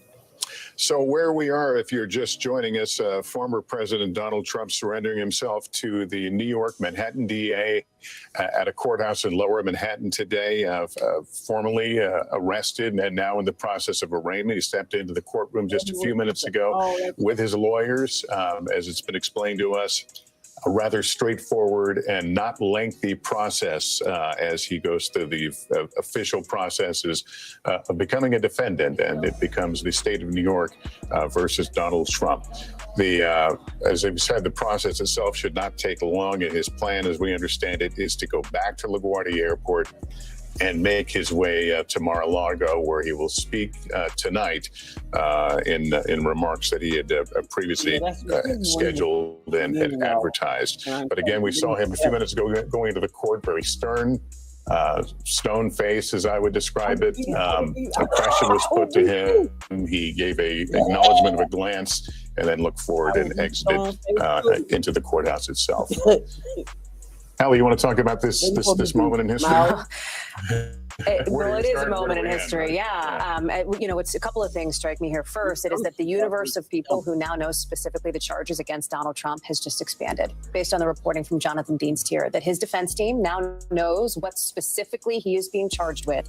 If it is, as Laura has talked about, a felony, what the underlying charges are, what the underlying intent to commit another crime has been, they are now read in on that. They are now aware, which means Donald Trump is now aware. And I think that is important context for the moment that we have just shown and that we have just played here. I think it is going to be, I don't know for sure, I saw some look like still photographers come out of the courtroom just a minute ago, which makes me think any minute now we will likely see some of those first images from inside the courtroom of a former president being arraigned for crimes and on these charges, whether you think they're serious or not, whether they are going to be politically challenging for him or not, or perhaps politically helpful. It is still a significant moment, even given all the history that we have seen of this former president before and during his time in the White House, Lester. Chuck, Todd, let me bring you back into the conversation. We have all, as I noted, we've all sat here and covered moments of history involving Donald Trump, and to watch him make his way into that courthouse with the look on his face, the seriousness, obviously, of the moment impressed upon him. What were your thoughts? Well, look, I mean, we say the phrase all the time, nobody's above the law, not even our presidents. And yet we had never seen this happen. Other democracies have put their presidents on trial. Other democracies have put former presidents in jail, including Israel, including France. But there is something fitting that it's the first time that this former president tuned in to What the Fuck faces News with Charlene and Pooh. We keep up with the shenanigans so you don't charge. have to. It's in his hometown. Please remember to like and subscribe. It's New York Thanks for City. tuning in. Hope you have a wonderful day. If you follow Donald Trump for his adult life, his whole goal was to become well-respected, to be the man in New York City. And he was able in many ways to become famous and to become infamous, but he never got the respect he always demanded. He ran for president hoping that would break through, that the elites of New York, the elites of Manhattan would embrace him, the elites of Washington would embrace him. That's never going to happen. So of course he's taken this other direction and has gone in this different place. But at the end of the day, the former president's been arraigned. He's been arrested. The country is still standing. I think it is a reminder of the strength of our institutions. We sit here and talk about how weak they are or how unpopular they are right now. I do think that this is a day that we ought to remind ourselves that whatever you think of these institutions, they're working as intended. He's going to get as fair of a trial as is possible under these circumstances, and the chips are going to fall where they may. Danny, how do you feel about the health of the rule of law as it's perceived and faith in the rule of law, and whether this kind of thing, does erode some of that? The law for lawyers is our faith in some sense. I mean, it governs not just our profession, but we're governed by rules of ethics. And so I think every lawyer, as much as we criticize the system, and I have plenty of complaints about courthouses and the fact that they're not very tech savvy, and I can make all kinds of complaints about the fact that, why don't we have this indictment right away? Well, I've been in a lot of courthouses. Jonathan has too. Laura has too. They're not the Apple Store. They're probably don't even have many scanners on each floor. So I have plenty of complaints about how the system works, but I do believe in it. I believe it's the only thing that we have, the thing that separates us from other countries, other places that don't treat the accused as well as the United States does. And in fact, that often is, me included, part of my closing argument at a trial, that we do live in a special place, and we empower 12 peers, sometimes more, sometimes less, 12 peers, regular folks in society, to come in and stand in judgment of another person, another citizen. I'm told we have the first photo from inside the courtroom, and keep in mind this would be prior to the actual beginning of the arraignment. There you see former President Trump, somewhat slumped over at the desk, appearing as a defendant. And he's there with, by the way, his attorneys, obviously, including somebody who was just brought on within the last 24 hours, somebody who knows this district, Manhattan, well, somebody who understands what it's like to be, the charges and what it's like to defend a high-profile defendant of Paul Manafort. Yeah, obviously, the former campaign chairman he represented for a time in front of a New York jury, and obviously those cases were dismissed, but he's a former federal prosecutor. He's the one right there on the left-hand side who's just joined the team. Todd Blanche represented Paul Manafort on falsifying of business records charges, which is one of the issues we believe at the center of this case as well. And so as we look at this picture, we may get more. I think 5 photographers were allowed in the courtroom. So they were going to go in, take their shots, with the extraordinary photo, and then they were told to leave. And as soon as they left, the hearing was going to begin. And the guidance we got was the hearing was going to go about 15 minutes or so. And then Donald Trump will be walking out of court and go down the elevator. And why haven't we heard anything about what's happening inside that hearing? Again, no cell phones, no laptops. There's no communication allowed, or you'll be held in contempt by the judge if you're caught attempting to use any electronic device to communicate what's happening inside that courtroom. So the video, the hearing ends. So the video camera is the sole shot we have in the hallway. That's the only one that's allowed in this inside process. The building, you're allowed on the 15th floor. The judge did allow for cameras to be in the hallway, the public hallway, but he will not allow a television camera into that courtroom at all, and still cameras just at the very beginning of what was going to be that hearing. I can imagine people will see what they want to see, perhaps in this photo and body language, but it makes the statement more powerful than anything we've seen up to this point, that this is a president who's now reaching a new level of accountability. And faces these charges, which apparently we believe his legal team is now knows, now that this hearing is underway, but the rest of us still waiting to see exactly what these counts are, what the strategy was of the DA, and what they plan to build this case on. A different photo here of the former president now from one of the photographers who was in the room. Again, prior to these proceedings beginning, you talk about accountability, Lester, and for Democrats, and we've seen reaction from many of them today as well. We've talked a lot about the Republican Party because of Donald Trump's grip on that party, because of the dynamics politically as it relates to the people who want to run against him, who believe that it is Donald Trump's time to step aside and let a new generation of leadership come up in the GOP. But we've heard from Democrats who I think will say that in their view, another photo here, that this accountability is overdue in some ways. Of course, on the other side of the aisle, you have this continued drumbeat of the idea of political persecution. I mean, we're seeing that even from the head of the Republican National Committee coming out today and decrying what is unfolding as we speak inside this courtroom. Jonathan mentioned roughly 15 minutes long. It should be wrapping then by that timeline in the next 2 to 3 minutes here. They walked in right around 2:28. But here you see another image from inside of the former president of the United States seated in a courtroom in downtown Manhattan, facing now these charges, which we should hopefully know here what the specifics of them are in the next couple of minutes. Kristen Welker, you're looking at these photos along with us. You've covered this president. Give us your thoughts. Well, Lester, you can see the weight of this moment, I think, in Mr. Trump's face. And as I was saying earlier, one of his advisors said that from the view inside Trump world, these next few days are going to hurt. Well, you can see that playing out. I think that this is a heavy moment. It strikes me that we are standing here next to hundreds of protesters, Lester, but from the moment that the former president walked in to face this indictment, I have to tell you, it's been quite quiet outside of the courthouse. It's been somber. And I think that reflects really the mood of the country right now. This is a somber moment as we watch the first former U.S. president face an indictment, face criminal charges. Now, Hallie talked about Democrats who are weighing in. The one person who's not weighing in right now is President Biden. And Press Secretary Karine Jean-Pierre was just asked about that. Why would he weigh in, for example, on January 6th and not this moment? She said January 6th was just a different moment. It just was. It was something that was incredibly devastating. People died on that day. And then in talking about this moment, she said, we know that Americans still very much care about this.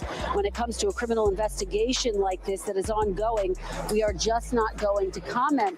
But Lester, the question becomes, does President Biden need at some point to weigh in on this, if only to defend the legal proceedings here as they are being attacked by the former president and by his supporters? But again, I think you see in Mr. Trump's face, in those who are sitting around him, the weight and the gravity of this moment that has ripple effects across this entire country. All right, Kristen, thanks. I wanted to bring Chuck, if I can bring you into the conversation as we await the ending of this arraignment and the first bit of information about the indictment itself. You, as a prosecutor, you must go into a case. I can only imagine feeling 100% sure in your case. There's been a lot said about this indictment and what we don't know and what it might be and whether it's an untested legal theory. It's hard for you to imagine a prosecutor under such scrutiny already to come in with a case that appears weak from the get-go. Yeah, I'm not sure I've been 100% sure of anything in my life, Lester, but I can tell you this. The standard that you need to prevail in court as a prosecutor is proof beyond a reasonable doubt. It's the highest standard in the law. The standard you need to obtain an indictment is probable cause, one of the lowest standards in the law. And so that gulf between those two things, between probable cause to indict and proof beyond a reasonable doubt to convict, that's where prosecutors make their money. And they don't make a lot, by the way. You have to have a degree of certainty. You have to have faith in the investigation. You have to trust in your witnesses. You have to have credible evidence that corroborates your witnesses. You have to believe you're going to win, or I don't believe it's appropriate to bring a case. You don't bring a case just because you're curious as to what the jury will do. You trust in it, you believe in it, and therefore I believe it's ethical to go forward. But 100% certainty, I'd be very surprised if any prosecutor told you they were 100% certain about each and every one of their cases. That said, prosecutors win an overwhelming percentage of their cases, but jurors are entitled to speak for the justice system in court. And sometimes they see it differently than we saw it. And that doesn't make us wrong and or right, frankly. The jurors have the final say, and as prosecutors, we respect that. The fact that they see something differently than we do, Lester, is okay. It's part of the system. I will say this. I just want to make one comment about the rule of law, if that's okay with you. Sure, of course. You know, and Danny addressed it, and I just wanted to supplement it. I think he addressed it well and thoughtfully. The rule of law is a construct. You know, here's an NBC mug. If I were to drop this, it would hit the ground because the law of gravity applies everywhere and all the time. But the rule of law doesn't. And there are many, many, many countries around the world that don't enjoy the rule of law. But it's a construct.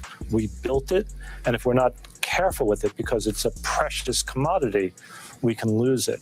So far, I believe the courts have done a magnificent job. We saw that in the run-up to the, in the run-up to the election, post-election, since January 6th. And again today, I think you're going to see the same thing. courts around the country, state and federal, conducting themselves in a thoughtful, dignified, professional manner and upholding this really precious thing that we have, the rule of law. What do you imagine there is to learn for the DA, the prosecutor in this case, from Mr. Trump's other legal experiences, his tendency to kind of, try to delay the process? What might they take away from it? Not much, and here's why I say that. Almost all of Mr. Trump's other legal,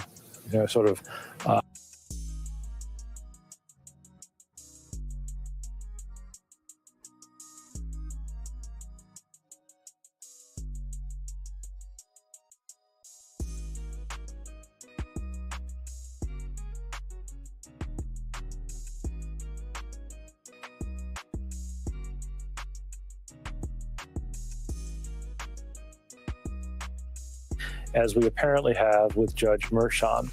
So I'm not sure that the prosecutors ought to look at Mr. Trump's history in the civil litigation realm and draw much from it, one way or the other, because living in a criminal case is very different than living in a civil case. All right, I want to go right to Kristen Welker outside the courtroom. We are getting word now of that indictment that has been unsealed. Kristen, what can you tell us? What happened? Lester, I'm just going to read this note that we just got from Adam Reese, who is inside the courthouse. Let me read it to you. Former President Trump pleads not guilty to 34 counts of falsifying business records related to hush money payments in the 2016. Former President Donald Trump pleaded not guilty in a Manhattan courtroom, again, to 34 counts of falsifying business records and conspiracy for his alleged role in hush money payments to 2 women toward the end of his 2016 presidential campaign. The indictment, the first against a former president, was unsealed in a brief proceeding before Judge Merchan. So again, Lester, Mr. Trump pleaded not guilty to 34 counts of falsifying business records. Obviously, Laura and Danny will have the ins and outs of what this means. But again, this is significant, this is historic, and it is unprecedented. And we now know that Mr. Trump has seen the charges against him, and he has pleaded not guilty, Lester. Danny, first thoughts. Conspiracy, very significant. Conspiracy is a very effective tool used by prosecutors to charge someone, charge groups of people, and hold them accountable for all acts in furtherance of the conspiracy. But the big question now arises, who is the conspiracy with? Because a conspiracy involves 2 or more people who agree to engage in some kind of criminal act, some unlawful objective. If you were betting, the most likely co-conspirator might be Michael Cohen, who's not charged in this indictment, but he might be one of the alleged co-conspirators. We don't know yet, but it could also be a signal that maybe the DA didn't use federal election law as that predicate to boost this case from misdemeanor. It's more than Michael Cohen that could have been snitching, y'all. But we already know that he came with receipts. What about Weisselberg and all these other people that they had to go in and testify? Don't leave those people out. It's more than y'all keep using Michael Cohen. This is what I hate about mainstream media. Don't leave out the other 9 or 10 people that they may go in there. Stop it. Oh my God. Conspiracy or something that involves state law, then there's going to be no way to throw out that at the outset and claim that, hey, this is a federal election law and therefore New York cannot enforce it. Alvin Bragg may have decided, hey, we don't want to try and implicate federal law because that's going to be a motion from the defense. That's going to make things very difficult for us, and we could lose. The bottom line is there's no clear answer whether federal election law can support the aggravation of this New York crime to a felony. So it could be the case that Bragg's office cast about for a New York state crime, and maybe we'll see it in the form of that conspiracy. Whatever it is, we don't know what it is yet. And as Jonathan said, most of these indictments are not speaking indictments. They're going to be short and plain statements, the bare minimum to satisfy what an indictment has to say. It's the conservative thing to do. Prosecutors are generally conservative. They're not going to want to put a lot of information out there that they don't need to. But the conspiracy, to me, very significant, but we won't know exactly what ups the falsification of business records to a felony until we see that indictment. We need a little more information. And we need to see the purpose of the conspiracy, who was in the conspiracy, what were the so-called overt acts. It's furtherance of that conspiracy. You don't actually have to complete the conspiracy. You don't actually have to go through with it. You can just intend to go through with it. This and we need to see the references money payments to 2 women. Yeah, which we have to see the charging documents, but we know, of course, Stormy Daniels, the woman who alleges that she had this affair with Donald Trump back in 2006. So this goes back quite a while. And then obviously Karen McDougal is the other one that's been publicly reported. We'll have to see the charging documents, but those are the 2 women that we believe were at the center of this investigation. Obviously, Michael Cohen paid the money to Stormy Daniels, the $135,000. The money that goes to Karen McDougal is actually structured a little bit differently. That doesn't come from Michael Cohen. That actually comes from the National Enquirer, which engaged in this practice of so-called catch and kill, where they would take negative stories and bury them so that they couldn't see the light of day. But they don't get out. Exactly. And so they're actually the ones who paid the money to Karen McDougal. And then they enter into an agreement actually with federal prosecutors some time ago, where they agreed to sort of bear all, if you will, about what all happened. And as a part of that non-prosecution agreement, you see a reference to an agreement that gets made between Michael Cohen and an unnamed person as part of the campaign, which of course we believe to be Donald Trump. But I believe these papers will probably spell it out more explicitly than we've seen before. I was going to say, so walk me through. I mean, does this mean that they have gotten past this idea of an untested legal theory and they're more in, I guess, more comfortable? We need to see the charging papers. We need to see exactly how they describe how they are elevating it from what is normally a misdemeanor to a felony. The key is, are they using a federal crime? Because I can promise you the most immediate motion will be from the defense that New York State cannot enforce federal law. But of course, the question is, are they enforcing it, or are they using it as a springboard, as is allowed under New York law, to elevate this crime from a misdemeanor to a felony? The actual law itself is vague. Yes, it says New York law, but then it has like a catch-all provision that says any rule, order, regulation. So the question arises, is federal election law a rule, order, regulation? And of course, the debate can go on back and forth. It may be the case that Alvin Bragg felt confident that, yes, we can, maybe we're not enforcing federal election law, but we can use it under New York law to make this misdemeanor, an otherwise misdemeanor, into a felony, and we'll take our chances with the defense's motion. Or it could be instead that they decided to make it as airtight as they could and find a New York state law, let's say a tax law, let's say New York State's equivalent of RICO. And RICO is just a statute, to boil it down, that criminalizes making an organization or a corporation a criminal. In other words, using an organization or a corporation to do the crimes and insulate the individual humans that are in that corporation. So that's what RICO does, and New York has a version of that. They could have used that. They may have even proceeded with an extortion theme. That was something tossed around by Mark Pomerantz in his book, that maybe if you look at Stormy Daniels as the extortioner, and I'm just being figurative here, hypothetically, if Stormy Daniels was extorting Donald Trump, and that would be a weird thing because Donald Trump would then be the victim, but if she was, then this is potentially money laundering, right? Because money laundering is concealing ill-gotten proceeds, and in this case, extortion could qualify. But again, that wouldn't be a slam dunk either. So Alvin Bragg had a lot of decisions to make when it came to this indictment, and we're going to learn so much when we see exactly, or when we learn exactly what laws, if indeed this is a falsification of business records that is boosted to a felony, we're going to learn a whole lot about their theory of the case when we learn what exactly is the crime that they used to make this a felony. Because here's what I think we can all agree on. This is not 30 plus misdemeanors. Procedurally, that doesn't even really work in New York. You can't convene a grand jury to return a true bill on a bunch of misdemeanor onlys. So really for us, the key is what is in that indictment. We still need to know exactly what the theory of the case is. We know. I was going to say Alvin Bragg was in the courtroom. We don't know if he spoke, but we know he was there. Right, and we're still waiting to hear if the hearing is officially over. But one question for Danny or for Laura. Isn't it possibly just simpler than that? Michael Cohen pleaded guilty to committing these crimes. And if Donald Trump is accused on the misdemeanor of falsifying records to help someone else commit a felony, the felony doesn't have to be committed by the individual himself, correct? It could be helping someone else do it. And Michael Cohen has already pleaded guilty to a felony. So isn't it possible that it's that simple? But the felony that he pled guilty to is a federal campaign violation. And typically, that's something you would see federal prosecutors handle, not state prosecutors. And they passed. And there's a lot of debate about why they passed. Yeah. Let me, I'm sorry to interrupt, but NBC News producer Adam Reese was just in the courthouse. He joins us on the telephone with details about the charges and about what he saw. Adam, take it away. Lester, good afternoon. We all started at about 2:32 when the judge came in.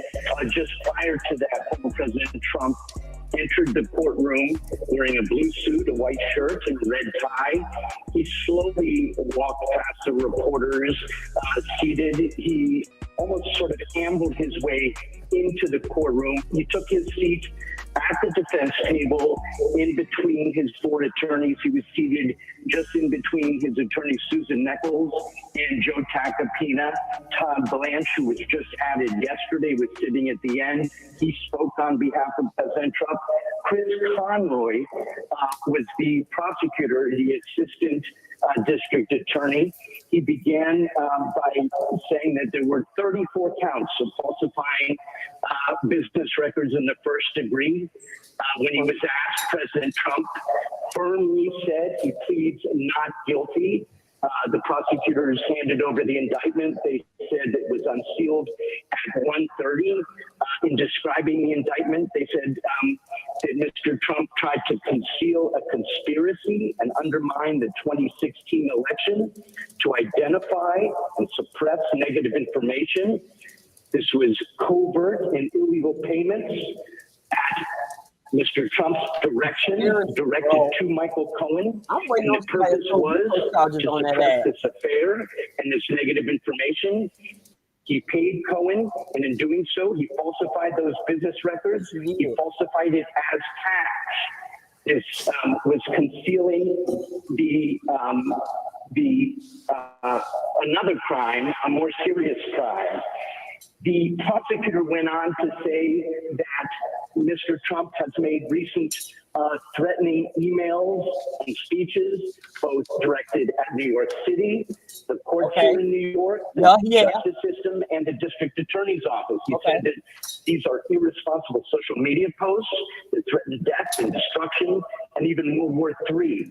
He said that these public statements to the district attorney, which included a photo of him swinging a baseball bat towards the district attorney's head, was very concerning. They're concerned about this and what effect it will have on potential jurors and witnesses. But they said that this will not dissuade the office, and they're seeking a protective order regarding discovery materials. They're very concerned that some of the attorneys or some of this may be leaked, or that President Trump himself would use some of that discovery in a way that would compromise the potential trial. They began discussing conditions of release. They talked about how defense attorney Joe Tacopina had communications with Stormy Daniels, and that could present a conflict. In response, Todd Blanche, representing Mr. Trump, said that the people just spoke for 10 minutes. They haven't seen discovery. They talk about Michael Cohen, and Michael Cohen has been standing on the steps of this courthouse revealing all kinds of materials that will be relevant in the trial. Mr. Trump has sorry, I'm just being moved here. They say that Mr. Trump has responded forcefully and clearly. He's very upset. He's frustrated, and he believes that this is an injustice. The hearing is going on right now. The judge said that he's taking the rhetoric and the language he's using, and he's very concerned about it. Blanche then said, well, this is free speech. He talked about the investigator, Mark Pomerantz, who wrote specifics. I'm going to have to toss it back to you, Lester. All right, Adam, so just to be clear, I'm sorry, lost you in my ear for a second. Just to be clear, these charges would be felonies then because he's citing the the campaign violation, perhaps finance violation? I believe they're misdemeanors, 34 counts of falsifying in the first degree. I would defer to Laura. Yeah, actually, let me. If it's falsifying in the first degree, that's a felony. Right. The first degree falsifying business records is a felony. So that means that we can divine that they are using some other predicate crime. Doesn't even really need to be a felony. So the big question is, what crime is it? So the theory of liability becomes he made false entries. But in addition, he violated some additional law, committed a crime, or concealed some other crime. And the question is, what is that crime? So that's the big question we still have. All right, Adam, answer me this with regard to the DA's concerns about statements and actions and that sort of thing. Are they asking for some sort of relief or some admonishment from the court? They are, Judge. They're asking the judge to make some kind of statement, some kind of warning. This judge is a low-profile judge, but he's very firm and he goes by the law. So we're going to have to wait and see what his decision is. But clearly, yes, the prosecutors want some kind of relief. They want some kind of, not necessarily a gag order, right? But something that will make sure that there is nothing that could influence any potential jurors or witnesses in an upcoming trial. And the hearing is still going on, or is it over? It's still going on.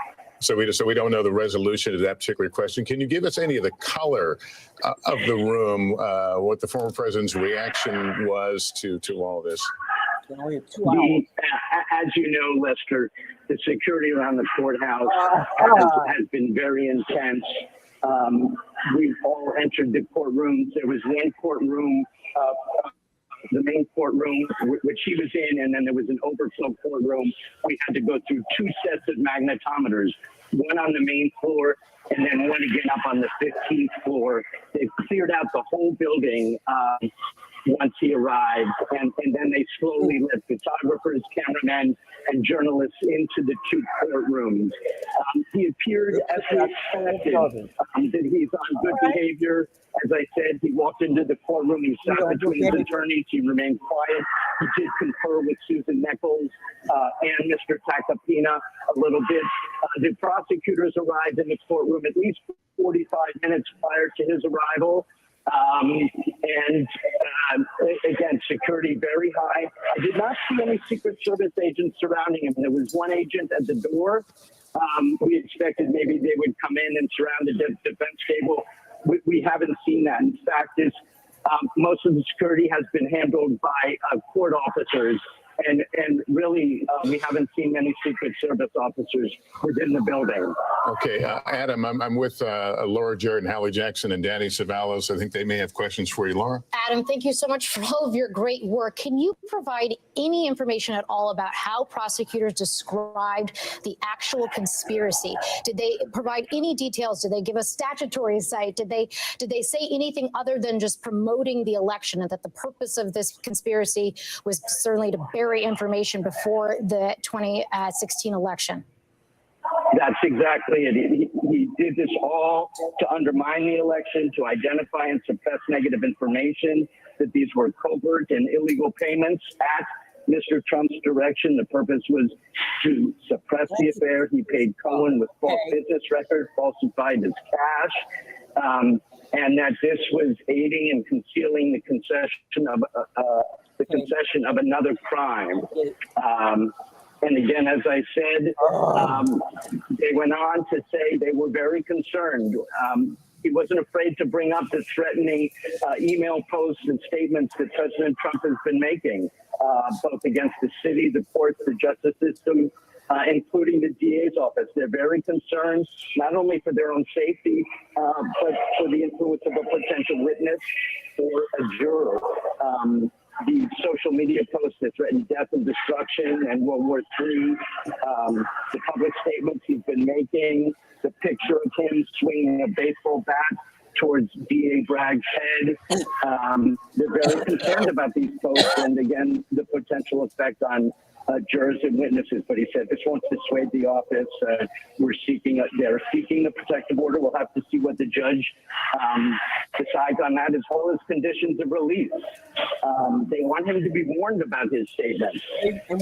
And as I mentioned earlier, they're concerned that Tacopina, his attorney, Joe Tacopina, had communications with Stormy Daniels, and he will likely not be able to cross-examine her if, in fact, she becomes a witness. That's certainly a conflict of interest. Adam, it's Hallie. I'm wondering if you can clarify or explain if the judge had any response to what you're talking about here, the idea that some of these threats have been brought up, not just against the prosecutor's office, but against the judge himself. And I also want to check on one point. I think I heard you say Todd Blanche spoke for Donald Trump, so Donald Trump himself did not say the words not guilty. Is that correct? No, Donald Trump did say not guilty very firmly, but Todd Blanche was the attorney speaking on behalf of the defense. In terms of your question about the judge, he said, we're taking this rhetoric and language that Mr. Trump is using very seriously. Danny? Do we really want him to stop talking? We want him to keep talking because the more he talks, the more he digs a hole for himself. That the conspiracy was anything other than the hush money payments. For example, anything related to an extortionate scheme, an alleged extortionate scheme involving the hush money payments, or was the indication that the payments were exclusively, the felony that we're talking about, the additional crime is exclusively related to campaign finance law, as opposed to a state RICO statute or extortion or anything else? No mention of that, no mention of RICO, but you do bring up a good point, which I want to bring up.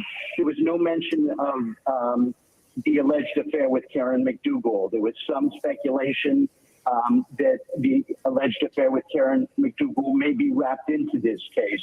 And as far as what I heard before I left the courtroom, there's no indication that that's the case, that this is focused solely on the $130,000 that were paid to Stormy Daniels.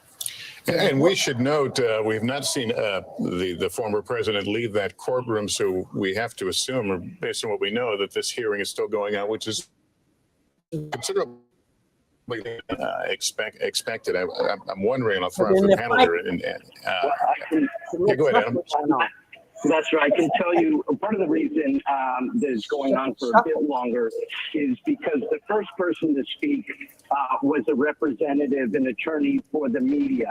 And they talked about that this case has monumental significance to the public, and we understand their competing interests, and there's interests of privacy on behalf of the defendant.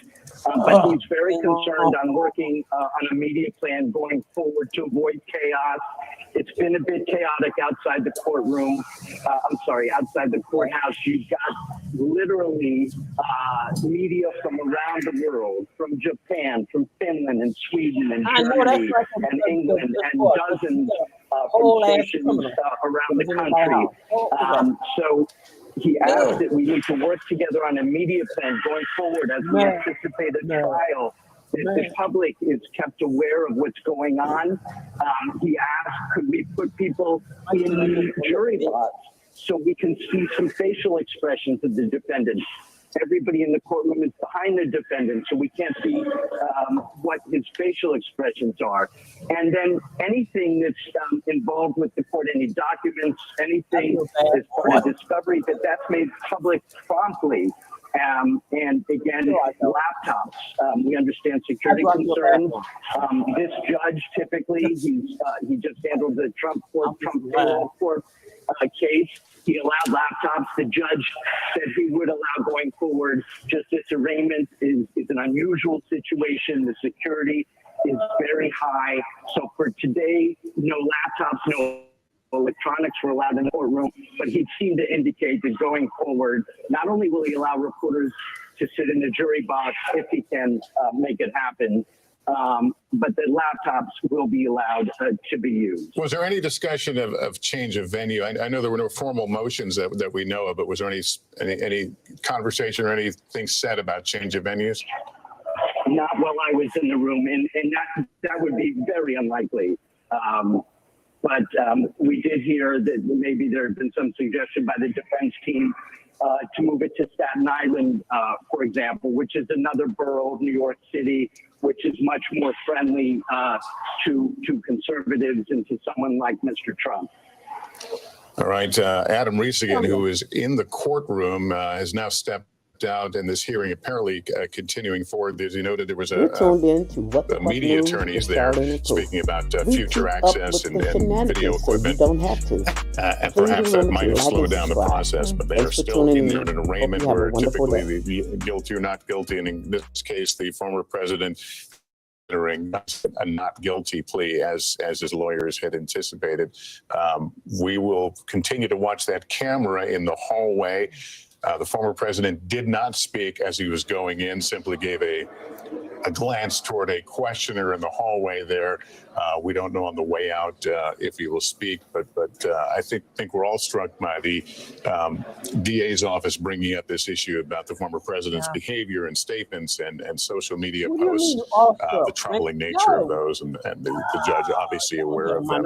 What have you both learned so far that in terms of the strategy of the state going forward? Well, so far as it relates to the political sphere of things, it seems like, frankly, not much yet has changed. Now that news of this indictment and what the charges actually are has come out, we are already seeing some of the first fundraising post-arraignment, or I guess during arraignment, come out, and that is from Trump ally Senator Lindsey Graham, who has blasted out now his fundraising email. We've also heard from Trump opponents who have said that they have put up a billboard that will greet Donald Trump when he lands back down in Mar-a-Lago in West Palm Beach and then makes his way to Palm Beach, that says nobody essentially is above the law. So here we are again seeing sort of these political positions here as Donald Trump.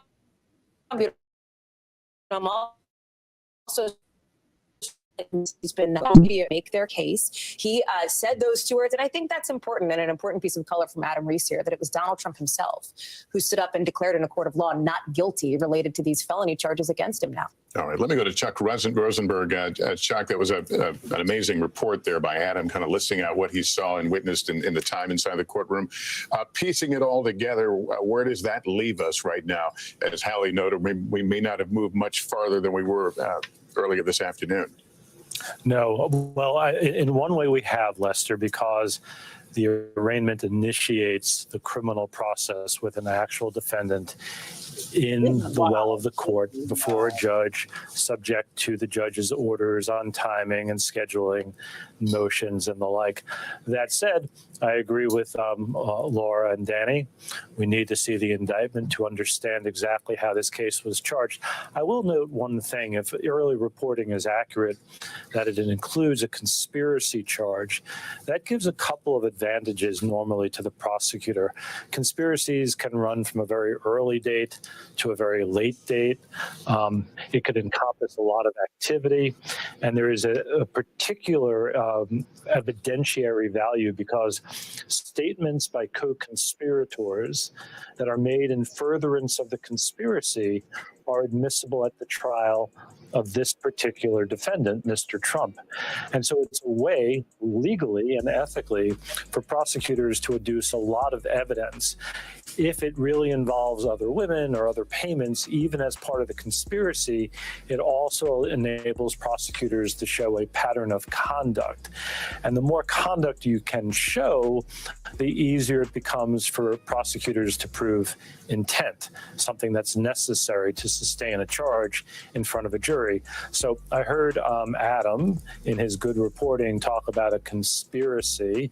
I very much would like to see that, how far back it runs, what the facts are as alleged, and who it involves. And we will see that, I believe, once it's unsealed. Some of those questions will be answered rather immediately.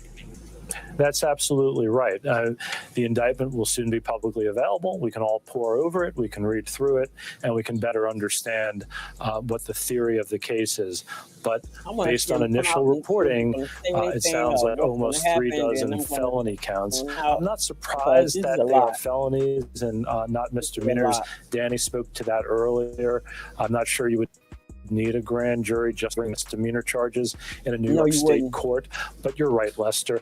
We will soon have the indictment, and we can stop guessing and understanding. All right, Chuck, let me turn to Catherine Christian again. You wanted to weigh in on that protective order that came up during this hearing, or this arraignment. Yes, well, Mr. Trump hurt himself by his own words, because typically in gang cases, you see the gang members who are being prosecuted, either they or their family members start putting things up on social media, intimidating witnesses on social media, actually using documents they received in discovery and putting it up on social media. So I wasn't in the courtroom, and the reporter was reporting that the prosecutors were asking for that because of his social media posts, because of his emails. So they're asking for a protective order, meaning the discovery within 35 days of the Supreme Court arraignment. They're going to ask Judge Michon to limit some of those documents from going to the team, because they're afraid that Mr. Trump will basically act like what we see in gang cases and start putting things up and stating things on social media, which would be very intimidating to the witnesses in this case. So if the judge goes along, he'll be issuing orders today on that issue? Not necessarily today. He could do it today, or it's typically you put that in writing. When they have to disclose a voluminous amount of material, and then you seek a protective order. You say, Your Honor, we're disclosing all of this material, but we want to hold back this hunk of material, and these are the reasons why. So they have to articulate the reasons why. And also they could submit material, but they're redacting some things. So you'll get a piece of paper, and it looks like an FBI file, quite frankly. You start redacting information out of there because you're saying that we don't trust the defendant. Not saying we're not to trust the defense attorneys. We're saying we don't trust the defendant to have this material yet. All right, let me bring back Catherine. Thanks. Let me bring back Jonathan Deans, chief investigative reporter for WNBC and part of our justice team here on the network side. You've been watching this play out. It's the speed of things is a little slower than we thought. But are you surprised that this protective issue, this language and behavior issue is becoming such a big part of this today? I'm somewhat surprised. I think regarding the evidence and the discovery, I think it's often in cases like this and in other cases, judges put protective orders to prevent the defense or the prosecution from putting out that evidence as to ensure the fairness of the process and of the trial. So perhaps some sort of protective order on that evidence doesn't surprise me. What did surprise me was that Adam Reese and other reporters have been able to leave the overflow room and to make calls during the hearing in the public courtroom. So I guess they were able in the overflow room to come and go as they please, and the doors were not restricted as it is in the courtroom, which is why we haven't heard from Garrett or Melissa, who are in the court itself, because they're in there. But the overflow rooms, it sounds like there was lesser controls, and so some reporters have been able to come out and make calls and provide updates while the hearing is going on, and that's what Adam was able to do with quite thoroughness. And again, just to be clear, 34 counts, falsifying business records in the first degree. My understanding, it can be up to 4 years in prison, but it could be as little as 0 if convicted. And remember that the Trump defense team is going to fight this tooth and nail and look to have these charges thrown out and fight it each step of the way. And Trump himself, according to Adam Reese, was the one who said not guilty in that courtroom. One of the things that strikes me about the protective order is if the investigation is ongoing. And that's one of the things I wonder if somebody will ask Bragg today at the press conference, is this it? Is this the final end of the road here? Or is it the investigation still ongoing? Because he had said at a time that the larger investigation into sort of the financial fraud issues going on at the Trump organization was ongoing, even though those prosecutors walked off the case. He said that investigation continued. Query whether it actually is, query whether they're doing anything on it. But one of the reasons you might want a protective order is if, in fact, you're still digging and then you're still trying to get witnesses to cooperate. You're still trying to get sort of the pieces of the puzzle to come together. You want to protect the integrity of the investigation while it's ongoing. As a layperson, can you help me understand the difference between a protective order and something that is more serious? In other words, how does that restrict? Protective order is quite serious. If you violate it. It's not the same thing as a gag order? The gag order is different. The gag order would be used to really protect the defendant's right to a free and protect the right to a trial and a fair trial. The protective order is to protect the integrity of the actual investigation and the documents and materials that they don't want to show up on NBC's website. Would it prevent Donald Trump from talking about any documents and materials he's seen? Well, we need to see the terms of it. And again, that's why I think Catherine is pointing out, typically you would make this request in writing and you would lay out exactly what you want the parameters to be. You know, there's a lot of strategy here, too. I mean, this is the prosecutor's first chance to talk to the judge and kind of set the stage. And now I'm a jaded defense attorney, so take that with a grain of salt. You know, I may be clouded here. But the point is, this is the prosecutor's first chance to exert some control over the defendant. So why not put everything you can in front of this judge about all this defendant's bad behavior and set a baseline, right? Hey, judge, here's all the things this defendant is doing. Put him on a short leash now, and that will benefit the prosecutors. Here's why. If he violates, you can bring him back, and he'll at minimum get in trouble. At worst, he might even be remanded. He might even be put in custody for violating a protective order. This is chess, and the prosecution is playing aggressively early by asking for a protective order. It might get denied, but they've at least planted it in the court's mind that this is somebody who may be misbehaving and you need to watch him. They're saying we're watching. Consider the advantage. If he violates and he comes back and he gets remanded as punishment for violating a protective order, if he's actually incarcerated, which I don't even know how that would look. I don't know how you would do that. Maybe you put him on house arrest. Far more likely put an ankle monitor on him and control and monitor him at all times. But every single encumbrance that the court or the prosecution can get put on a defendant inures to their benefit. The extreme example is that the statistics show that if you have a client who's incarcerated pending trial, the odds of getting convicted are just so much more because you don't have access to them. This is the part of the game, you know, and I'm not saying game in a glib way. I mean, both sides play, but the prosecution here is trying to get everything they can at every instance, and you can't fault them for that. They're here to win. They brought their game face, and they are coming out strong from the outside. Here's another wider photo now from the courthouse that's been provided, one of the still photos. Let me bring in Chuck. Chuck, if you can talk about the political implications. Does this change anything? Does this enlighten us, reveal anything that may change the conversation? Well, right now, no, but let me just quickly on this gag order idea or some sort of protective order for this. Look, one of the things they're going to, you know, this was one of the motivations of why Donald Trump announced so ridiculously early as he was gaming out a lot of these scenarios here. He already knew what it was. Number one, he knows that the Justice Department doesn't like to look like it's interfering in a campaign. It's harder to put a gag order on somebody who's running for office. There are First Amendment rights that come with that. So I had talked with Cy Vance about this off camera to me, and he said getting the gag order might be easy, figuring out how to enforce it, and figuring out whether it's worth trying to enforce it. I'm gonna interrupt you just for a second. We're seeing Donald Trump leaving the courthouse and not making any comments. There was a microphone there, and a reporter had asked earlier if he would say anything. Obviously not. This hearing, though, going on, as we know, a little considerably longer than we thought. Jonathan Dean's with us. So what happens now? The arraignment is over.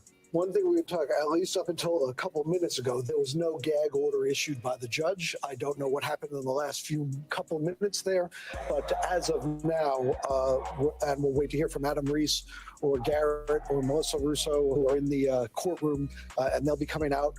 They will not be allowed to come out until Donald Trump has exited the building. So he will now go down the elevator from that 15th floor. As you see, the caravan is now set up awaiting the former president, who is now an accused criminal, 34 counts, accused of falsifying business records in the first degree. He will be brought down the elevator, exit 1 Hogan Place, which is that street that is shut down. That's a felony, bro. He'll be put into one of the SUVs, the whole and bunch he'll of be shit taken to LaGuardia Airport, where his plane is waiting for him, and he'll be flown back to Florida and Mar-a-Lago, where he expects to make a statement tonight around 8:15 p.m. Meanwhile, the Manhattan District Attorney, who had scheduled a news conference for 3:30 4 minutes from now. Obviously, We'll be that back is at going to be delayed 8:15 given the p.m. length because I want that this to court all the way hearing through. went. So we would wanna probably see this expect all that the to way begin through. 4:30, if you will. That is in the building across the street. But we And got a he whole will lot come of other out stuff and going explain on the charges. that Now we that the need to hearing talk is about. over, we would expect the All Manhattan these, DA's office to different train email derailment, the indictment to all water being reporters, and I poured, believe that was still can't President get the Trump water. walking out, Helen. Yeah, that is former President Donald Trump now leaving the courtroom, walking into that motorcade. He will now be on his way back to Mar-a-Lago for this speech here. I want to bring in Kristen Welker, who's outside the courthouse. Kristen? Hey, everybody. Well, Hallie, we saw some activity here with his motorcade just a few moments ago and thought that might be a signal that he was about to leave. And so, as you say, he's now entered his motorcade. They are about to take off momentarily. Hallie, you can see the throngs of police here, the security here. The mayor of New York had said going into today that they were prepared for this moment. President Biden had said he had full faith in the police here to protect. Wow.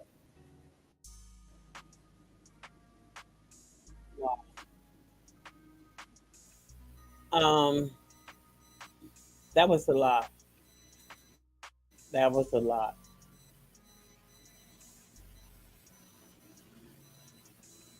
We really got a president that's a criminal. Thanks for tuning in. This is Charlene from Wtf Newz. We just watched the interesting exit of Donald J. Trump, 45th president, has been brought up on 34 counts in by the state of Manhattan, Alvin Bragg. You guys, I hope you have a blessed day. I really do. And thanks for tuning in. I'll see you on the next one. I might come back when this is live. You're supposed to speak at 8:15.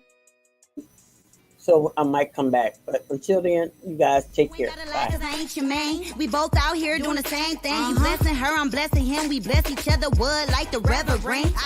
Let's keep it real. I'm not your girl. You ain't gotta lie to me. Say you in love and I rock your world. Calm down, boy. You ain't gotta lie.